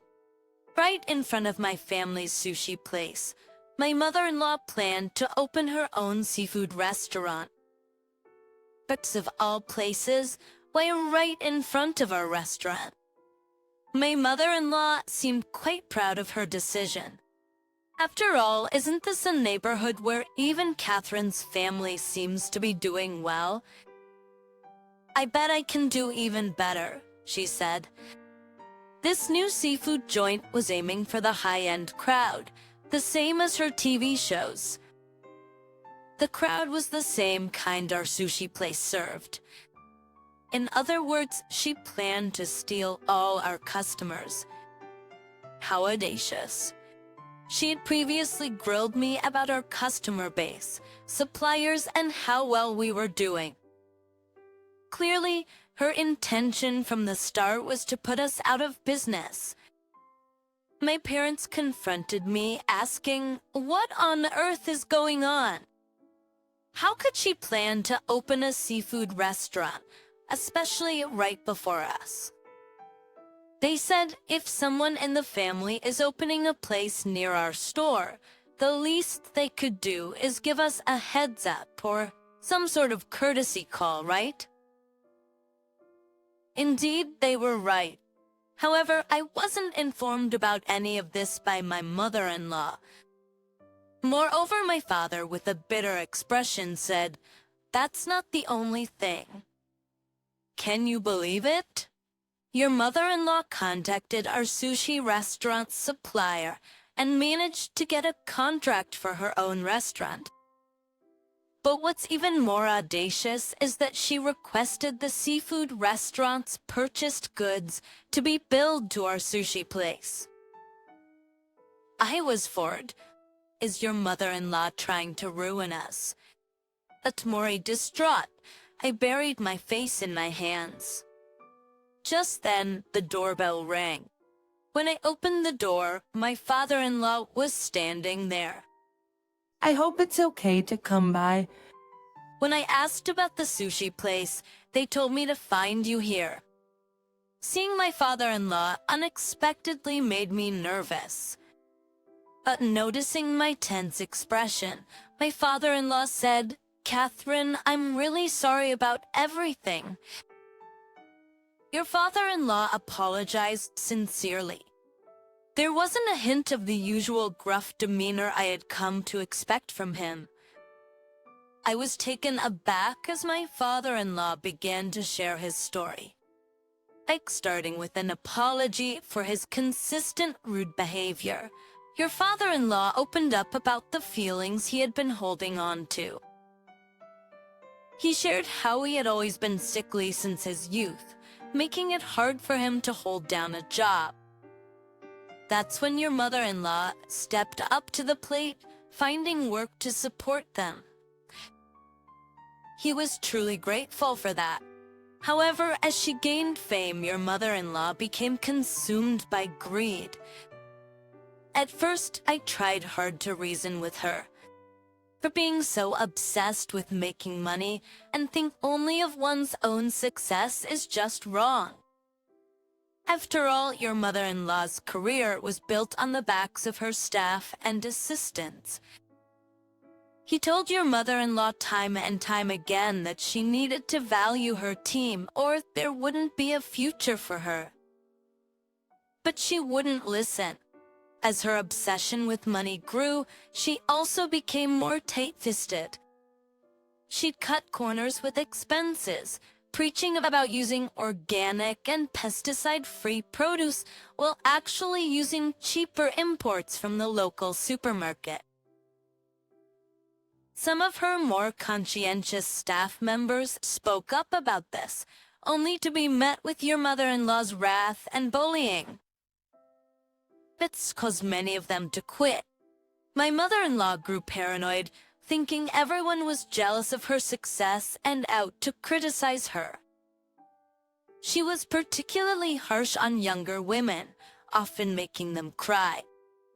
My father-in-law could easily envision how my mother-in-law might treat any future daughter-in-law, and he was worried for me. That's why he had been hesitant about our marriage at first, knowing I'd be on the receiving end of my mother-in-law's nastiness. He had hoped to make my husband aware of my mother-in-law's true colors over time, but my husband always took my mother-in-law's side. Just as I had thought, my husband didn't listen to my father-in-law at all, so I had no choice but to give up. Or because he couldn't work, my father-in-law always felt a sense of inferiority and wasn't able to build a strong bond with his son. But from that point on, my father-in-law kept a close watch to ensure my mother-in-law didn't mistreat me. I was filled with remorse. My father-in-law, whom I'd mistakenly thought was just a stubborn old man, just laughed and said he did it on purpose, so it was all right. It was my father-in-law who told me and my parents about my mother-in-law's sneaky tactics. Well, let's go deal with that wicked witch. At that time, my oblivious mother-in-law was visiting our sushi restaurant with some relatives. I'm in a good mood today, I said. Everyone, eat up. She was ordering and eating high-end sushi one after another, treating her relatives to a feast. The relatives joyfully indulged in the sushi, and of course so did my mother-in-law. I'm at your sushi place right now. I forgot my wallet, but you wouldn't charge family, would you? It's a bit awkward, but mother-in-law, we've declined your supply contract. You could hear my mother-in-law gasping on the other end. She seemed stunned that we knew. We're already at the restaurant, I said. My father-in-law is here too. We've heard everything. My mother-in-law looked back. There we were, my parents, me, and my father-in-law, standing at the entrance. My mother-in-law put on a defiant face. Well, we're using the same suppliers after all, and we're family. It's only right that you cover the cost, she said. She charges us for meals, but when it's her turn, she expects it to be free because we're family. I said, that's just too selfish of my mother-in-law. If we're family, then our meals should also be free, right? We'll be needing a refund for all we've paid, I demanded. My mother-in-law grimaced, showing her displeasure. How stingy can she be? I thought that was special, high-quality stuff. You should be thankful you got to eat it. Because of me, my mother-in-law said. My father-in-law chimed in with a look of disdain. The staff have all been saying the same thing. Evelyn insists that ingredients you can buy at any supermarket are high-end. Furthermore, she's such a miser that she takes everything home without leaving a scrap. My mother-in-law was shocked to discover not only that her husband knew about the supplier talks, but also what the staff had been saying. And then my father-in-law dropped a bombshell. I'm fed up with your greed, and don't think I don't know about you stealing recipes from Mrs. Henderson. Wait. My mother-in-law was left speechless. It's all lies, she exclaimed in a shrill voice. Deviously, my father-in-law had been consulted by Henderson, the assistant. The assistant was distressed because my mother-in-law was presenting the recipe she'd thought up as her own ideas. She had said that she'd be content if she considered her a partner, but if she was to remain just an assistant, she wanted to be compensated for her recipe ideas. Upon hearing that, my mother-in-law was furious, as if she'd been set on fire. How stingy can you get? No one would give a hoot if it came out under your name. Or don't get ahead of yourself. The revelation left the gathered relatives in an uproar, knowing that Mrs. Henderson had been silenced by her. Do you all trust Mrs. Henderson and my husband more than me? That's ridiculous. That's when my father-in-law pulled out Mrs. Henderson's recipe book. I kept this just in case. It's undeniable proof. My mother-in-law gritted her teeth in frustration, but there was nothing she could do. But to punish my mother-in-law, we had already contacted the company planning to launch a seafood restaurant. My mother-in-law's phone rang. Mrs. Parker, is it true you took Henderson's recipes? We're going to postpone the seafood restaurant opening. My mother-in-law went pale. You're all so cruel? After all I've done for you, this is how you treat me. It's like you're all ganging up on me.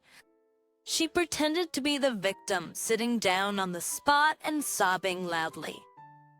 Ignoring her antics, my brother's wife presented the bill.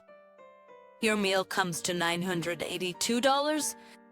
At that, my mother-in-law threw a fit. Wait a minute, I'm your mother-in-law? Charging me.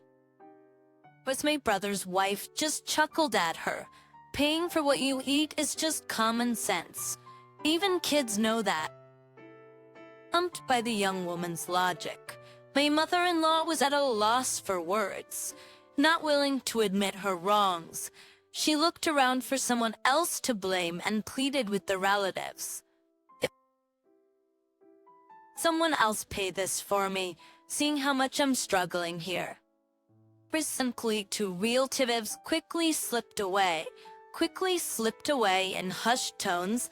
Ultimately, the wallet my mother-in-law brought, intending to completely corner her this time, was used. The remaining amount was paid by credit card. My stingy mother-in-law truly hated parting with her money, shedding tears during the payment. In the end, still fueled by anger, I leaked tales of her greedy antics and her theft of recipes. Berkeley magazine department at the publishing house where I work. In no time, the news went viral on TV and online.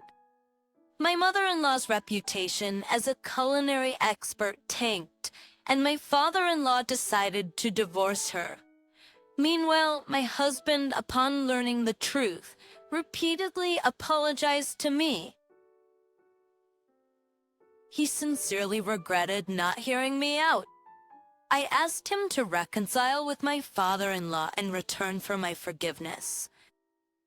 Mrs. Henderson, once just an assistant, was now in the spotlight, replacing my mother-in-law.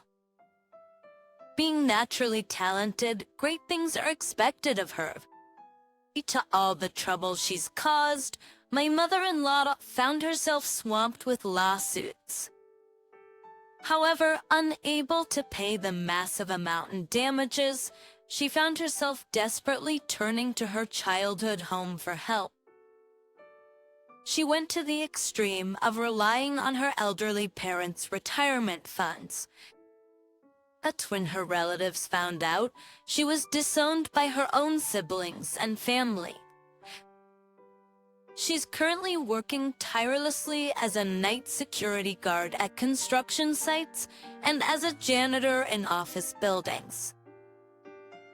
Upon hearing my side of the story, my husband realized his misunderstanding and finally apologized to my father-in-law.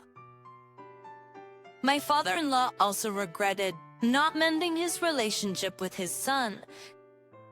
So, the three of us decided to start anew, living harmoniously, putting behind the days of being manipulated by that selfish, miserable woman. And from now on, we aim to be a family that genuinely respects each other. You shouldn't talk to that kid. Their trashiness might rub off on you.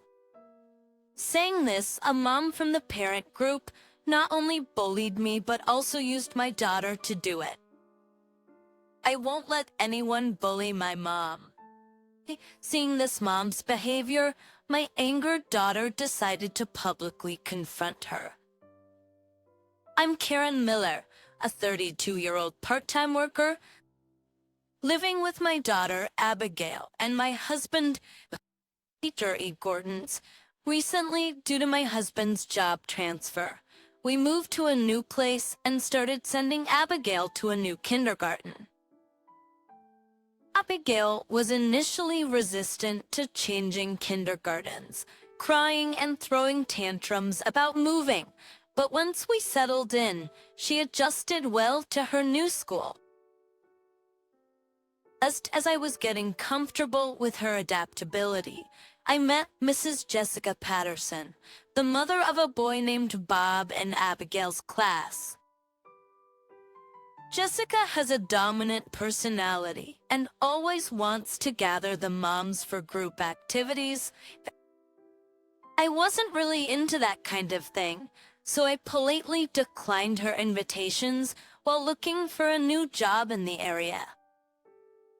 However, as days went by, It seemed like Jessica took an issue with me and started bullying.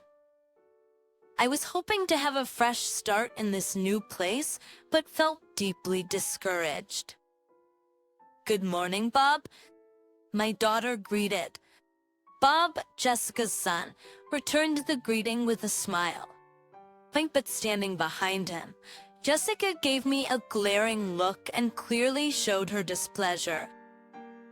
"You shouldn't talk to her," she said, making a dismissive gesture towards my daughter.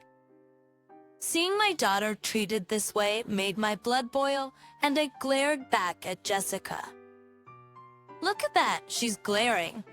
She responded with a visible frown and said sarcastically, "Scary." "Bob, let's go over there." Jessica then took her son's hand and left. My daughter looked up at me, puzzled. "Why can't I play with Bob?" she asked. Her innocent question made my heart sink. Seeing my reaction, she tilted her head even more. "I'm sorry, sweetie. It's because I had a disagreement with Bob's mom," I replied. "Really?" she asked. "Yes," I said.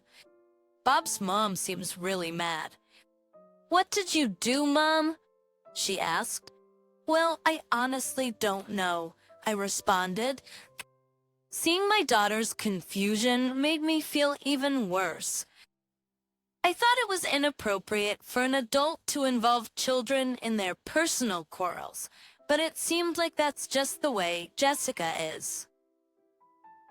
Recently, my daughter had also been on the receiving end of Jessica's animosity, and I was constantly worried if Bob might be mean to her in class. But handling someone like Jessica wasn't going to be easy. After dropping Abigail off at kindergarten, I went back home and did some chores, all the while wondering how I could possibly improve my relationship with Jessica. If things continued this way, it could seriously hurt my daughter. I remembered how it all started a few weeks after we moved. I first met Jessica on the day I took Abigail to her new kindergarten.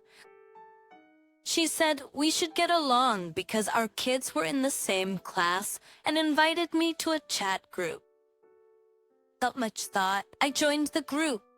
When I got home, I sent a message introducing myself.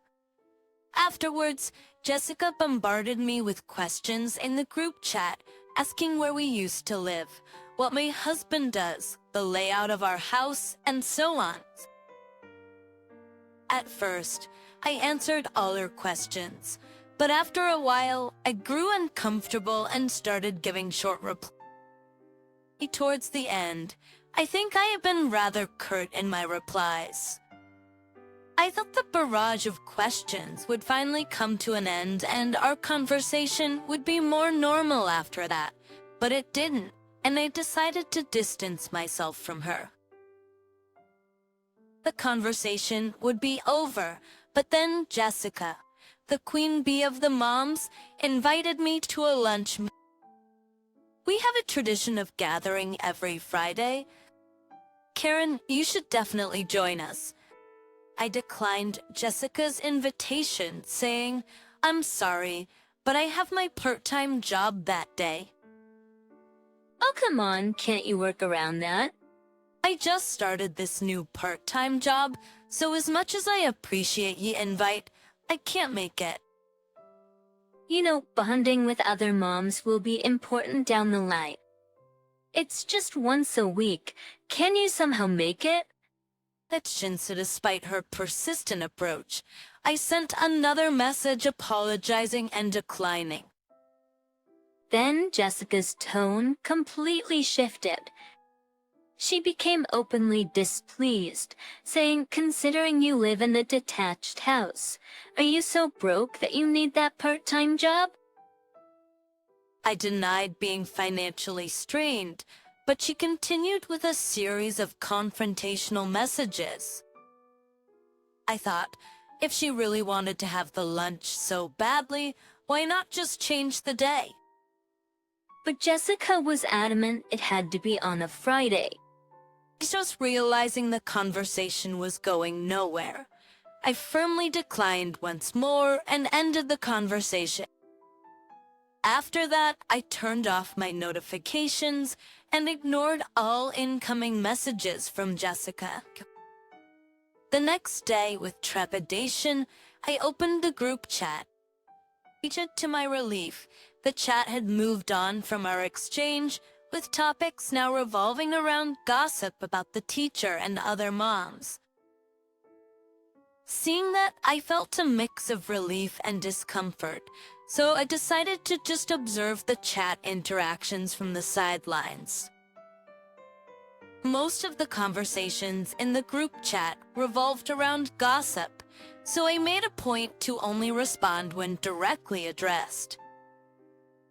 About a month later, I found myself kicked out of the group chat. I guess Jessica didn't like the fact that I wasn't as involved as she wanted. Upon being removed from the group chat, I started being avoided by Jessica and her clique. I didn't mind, as I had always felt out of place. However, Jessica seemed to hold a grudge against me. She started openly ridiculing me, calling me poor, and even began commenting about how my daughter was not well raised. I always thought she was troublesome, but never expected her to be this childish. Ignoring her felt right, but constant bullying does wear you down. I found myself sighing in exasperation. That day, kindergarten went on till the evening. I decided to make a quick stop at the supermarket before picking up my daughter. A treat when I arrived at my daughter's classroom, the teacher called out to her with a smile. As I greeted the teacher and held my daughter's hand, I bumped into Jessica. It seems our encounter was inevitable. I neglected to pick up my daughter when I knew Jessica wouldn't be around, but today was just unlucky. For some reason, Jessica had decided to dress quite flashily, maybe in an attempt to appear younger. She's a mother of 2 and older than me. But considering her eldest son is about 7, she's probably around 39. Given her age, I thought today's outfit was a bit too young for her. As I nodded slightly and tried to leave with my daughter, Jessica stopped me with her usual smirk. I said, "Still dressing like you can't afford anything decent, huh? Maybe try a little harder, considering you're younger than me." When I replied curtly to avoid the conversation, Jessica shot me a displeased look. She said, "You probably only shop the clearance racks at the supermarket. Don't you ever think of treating your daughter to something nice?"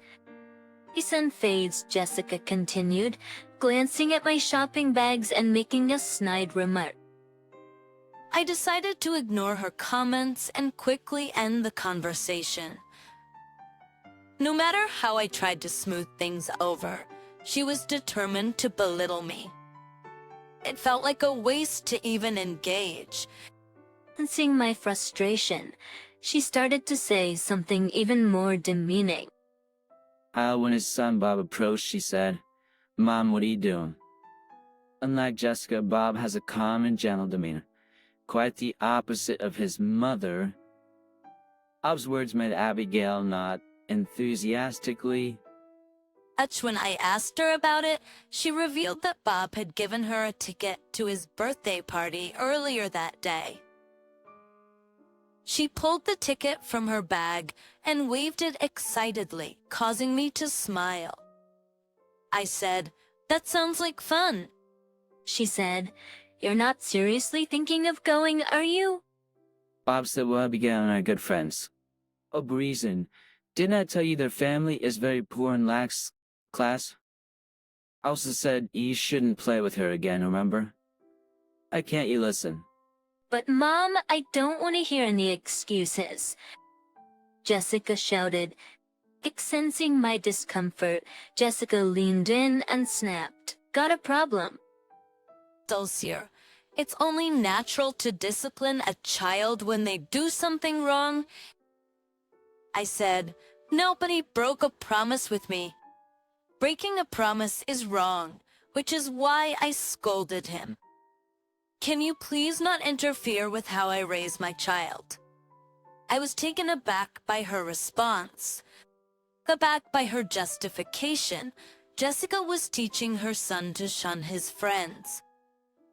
That's just wrong. Yet, whatever I tried to say, she insisted she was right. To make matters worse, she even started claiming that my daughter Abigail was unruly and lacked class because I didn't discipline her properly. Soon, Jessica's group of friends gathered around after hearing the commotion. They listened to Jessica's exaggerated version of events and laughed mockingly at Abigail and me. Surrounded by their cruel words, I was on the verge of tears when Abigail, seeing my distress, asked, "Mom, are you okay?" Feeling that it was pointless to argue with Jessica anymore, I told Abigail to return the ticket.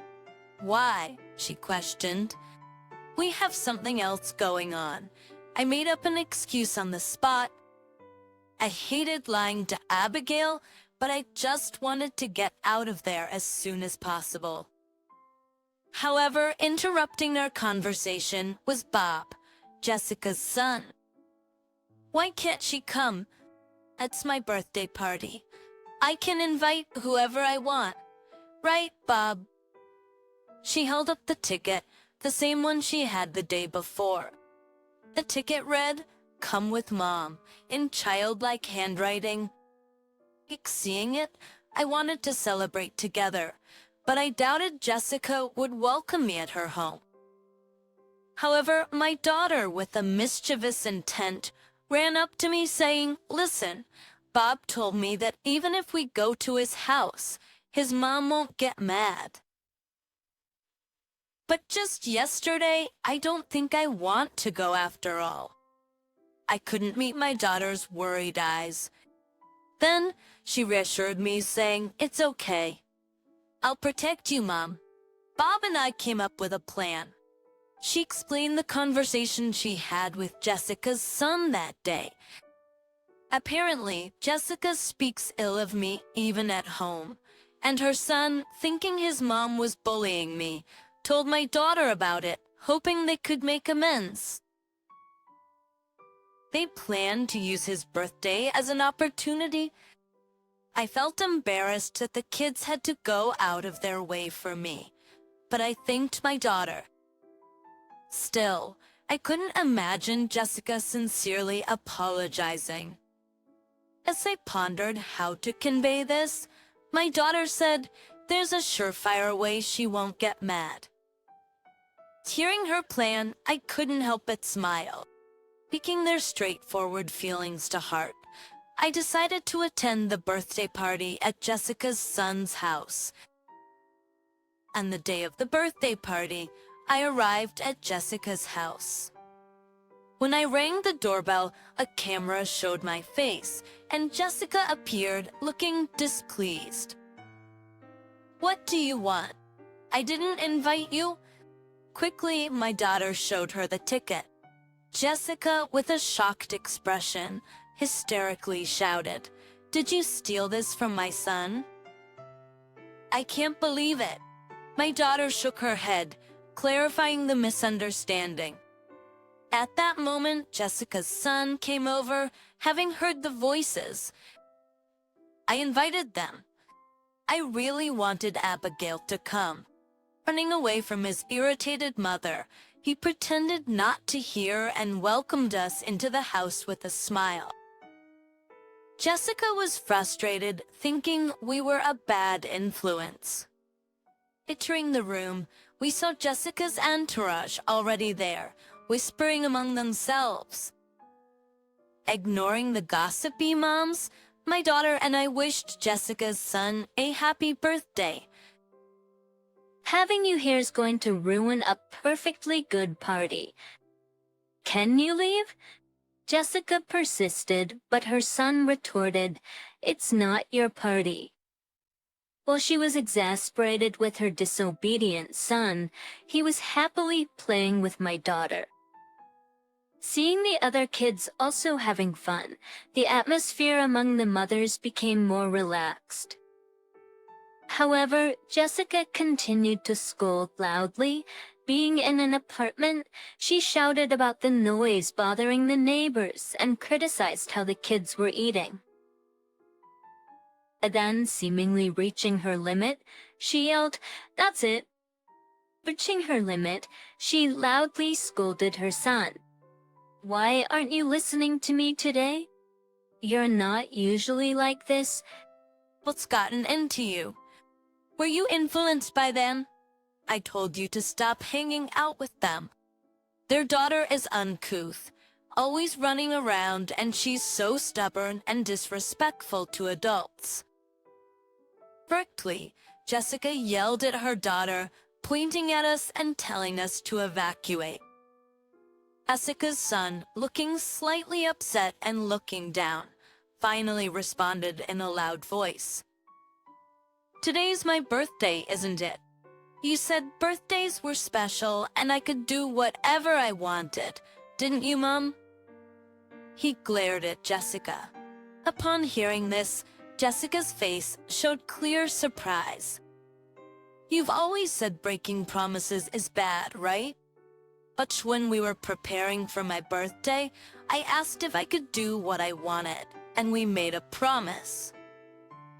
Jessica seemed to recall this, and she was lost for words.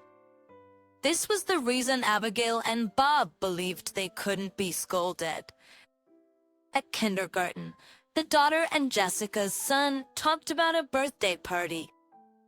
At that time, Jessica's son said that a birthday is a special day. Because it's a day where he's the star, Jessica would never get mad. Hearing this, the daughter thought that if it was his birthday, even if she and her mother attended, they wouldn't get scolded. Hearing this, Jessica's son agreed with the daughter, thinking that if he could do whatever he wanted, he could invite any friend he liked. So he invited the daughter. He decided to make a promise with Jessica in advance. "You said I could do what I wanted on my birthday, but you broke your promise." Jessica's son said, looking away with a petulant expression. Jessica tried to cover it up. "It's not like that." But she was clearly flustered. "No, it's not that. I was just worried that Abigail might have a bad influence on you, Bob. I mean, since Abigail's mother is careless, Abigail must be rough, right? What if you got hurt? I'd be worried." Jessica took a deep breath upon hearing her son's words. Counting on this, Jessica's son asked Musk, "Why do you say mean things to Abigail and her mother? You always say we shouldn't do things that upset others. Abigail said she felt bad the other day because of what you said." Jessica's son looked at his mother with an angry expression. Jessica met his gaze, biting her lower lip with regret. Watching Jessica, I felt oddly satisfied. However, Jessica wasn't delicate enough to run away from this. It wasn't mean. I was just trying to correct Abigail and her group when they did something wrong. What did they do wrong? Abigail's mom ignores us. Since Abigail is raised by a mother like that, she's bound to ignore her friends too. Upon hearing the words, my daughter pouted and said, "That's not true." Jessica retorted, "You're always talking back. I means devil you lack manners. My child is different from you. She plays the piano and studies hard. Is hanging out with Abigail. My child might become a bad influence." Jessica pointed at the grand piano in her living room, stating with an air of superiority, "You don't know about pianos, do you, Abigail? Haven't you seen or touched one before? You wouldn't be able to sit still. My child is different from you, so stop hanging around her." Quick to respond, my daughter said, "I know about them. I can play the piano too." Without hesitation, she sat at the piano and lifted its lid. Jessica, fearing the piano would be damaged, was furious. I assured her, "If it gets damaged, we'll compensate." She sneered, allowing my daughter to proceed. As Jessica glared at her, my daughter began to play the Happy Birthday song with determination. When she finished, she looked back at Jessica with pride. Jessica stood there, stunned that my daughter could actually play. "Oh, I always see her playing with toy pianos," I said. "She seems to have picked it up from there." Whenever we go to stores, they always let her play. Jessica, with a smug look on her face, snorted and let my daughter do as she pleased. Even though my daughter was being glared at by Jessica, she began to play the Happy Birthday song with all her heart. The surrounding friends were also taken aback and began praising my daughter for her talent. They began discussing how their own children resisted taking strict piano lessons. My daughter shyly asked Jessica, "Can we play together now?" "If anyone can play that," Jessica said. "Even my son Bob can." She made her son sit at the piano. "Go on, play," she ordered. Reluctantly, Bob began to play. About whether it was the pressure or nervousness, he made several mistakes and soon stopped playing. "Why did you stop? You always play so well." "Show everyone," Jessica pressed. I don't want to play anymore. Running away, seeing this, I tried to intervene. "It's okay, let it be." Don't get ahead of yourself. Just because your daughter did well, you're feeling smug. Or become like Abigail, showing off is not good. The showing off bad. Like the bag you always brag about. Like the one you got from some stranger. You're always showing it off. That's when Mom. I'll see you one you got from a man. I don't know. I heard you talking to him in the living room when you told me to study in my room. Wait, let's not talk about that now. And who was he? Keeping it a secret from Dad is bad, right? The shocking revelation by Bob made me raise my eyebrows. Even Jessica's friends were whispering and looking at her from a distance. An uncomfortable silence filled the room, broken by the doorbell ringing. Trying to dispel the tension, Jessica rushed to answer the intercom in a high-pitched voice. "Oh, it's Dad." As Jessica tried to stop him, she was too late. The door opened, and a calm conversation began between Jessica's husband and Bob. "Thank you all for always being so kind to my wives." We were unsure of how to react, having just heard about the mystery man from Bob. Probably something wrong. Listen, Mom's been really mad, even though it's my birthday. Wait, why is she mad? She's mad because I invited Big Ale over to our house. She even got mad when Abigail played Happy Birthday on the piano. She told me not to brag, so I told her about the bag she always brags about and said it's not good.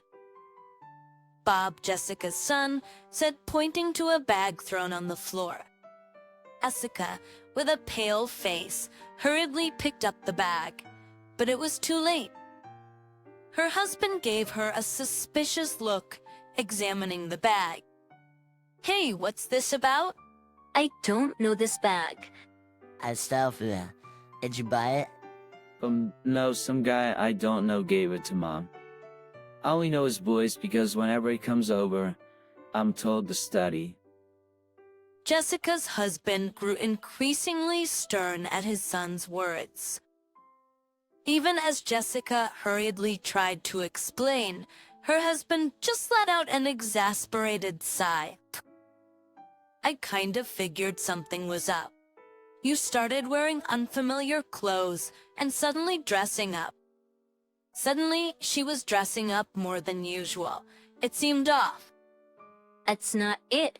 It was for a lunch with her mom friends. You've been spending a lot lately, haven't you?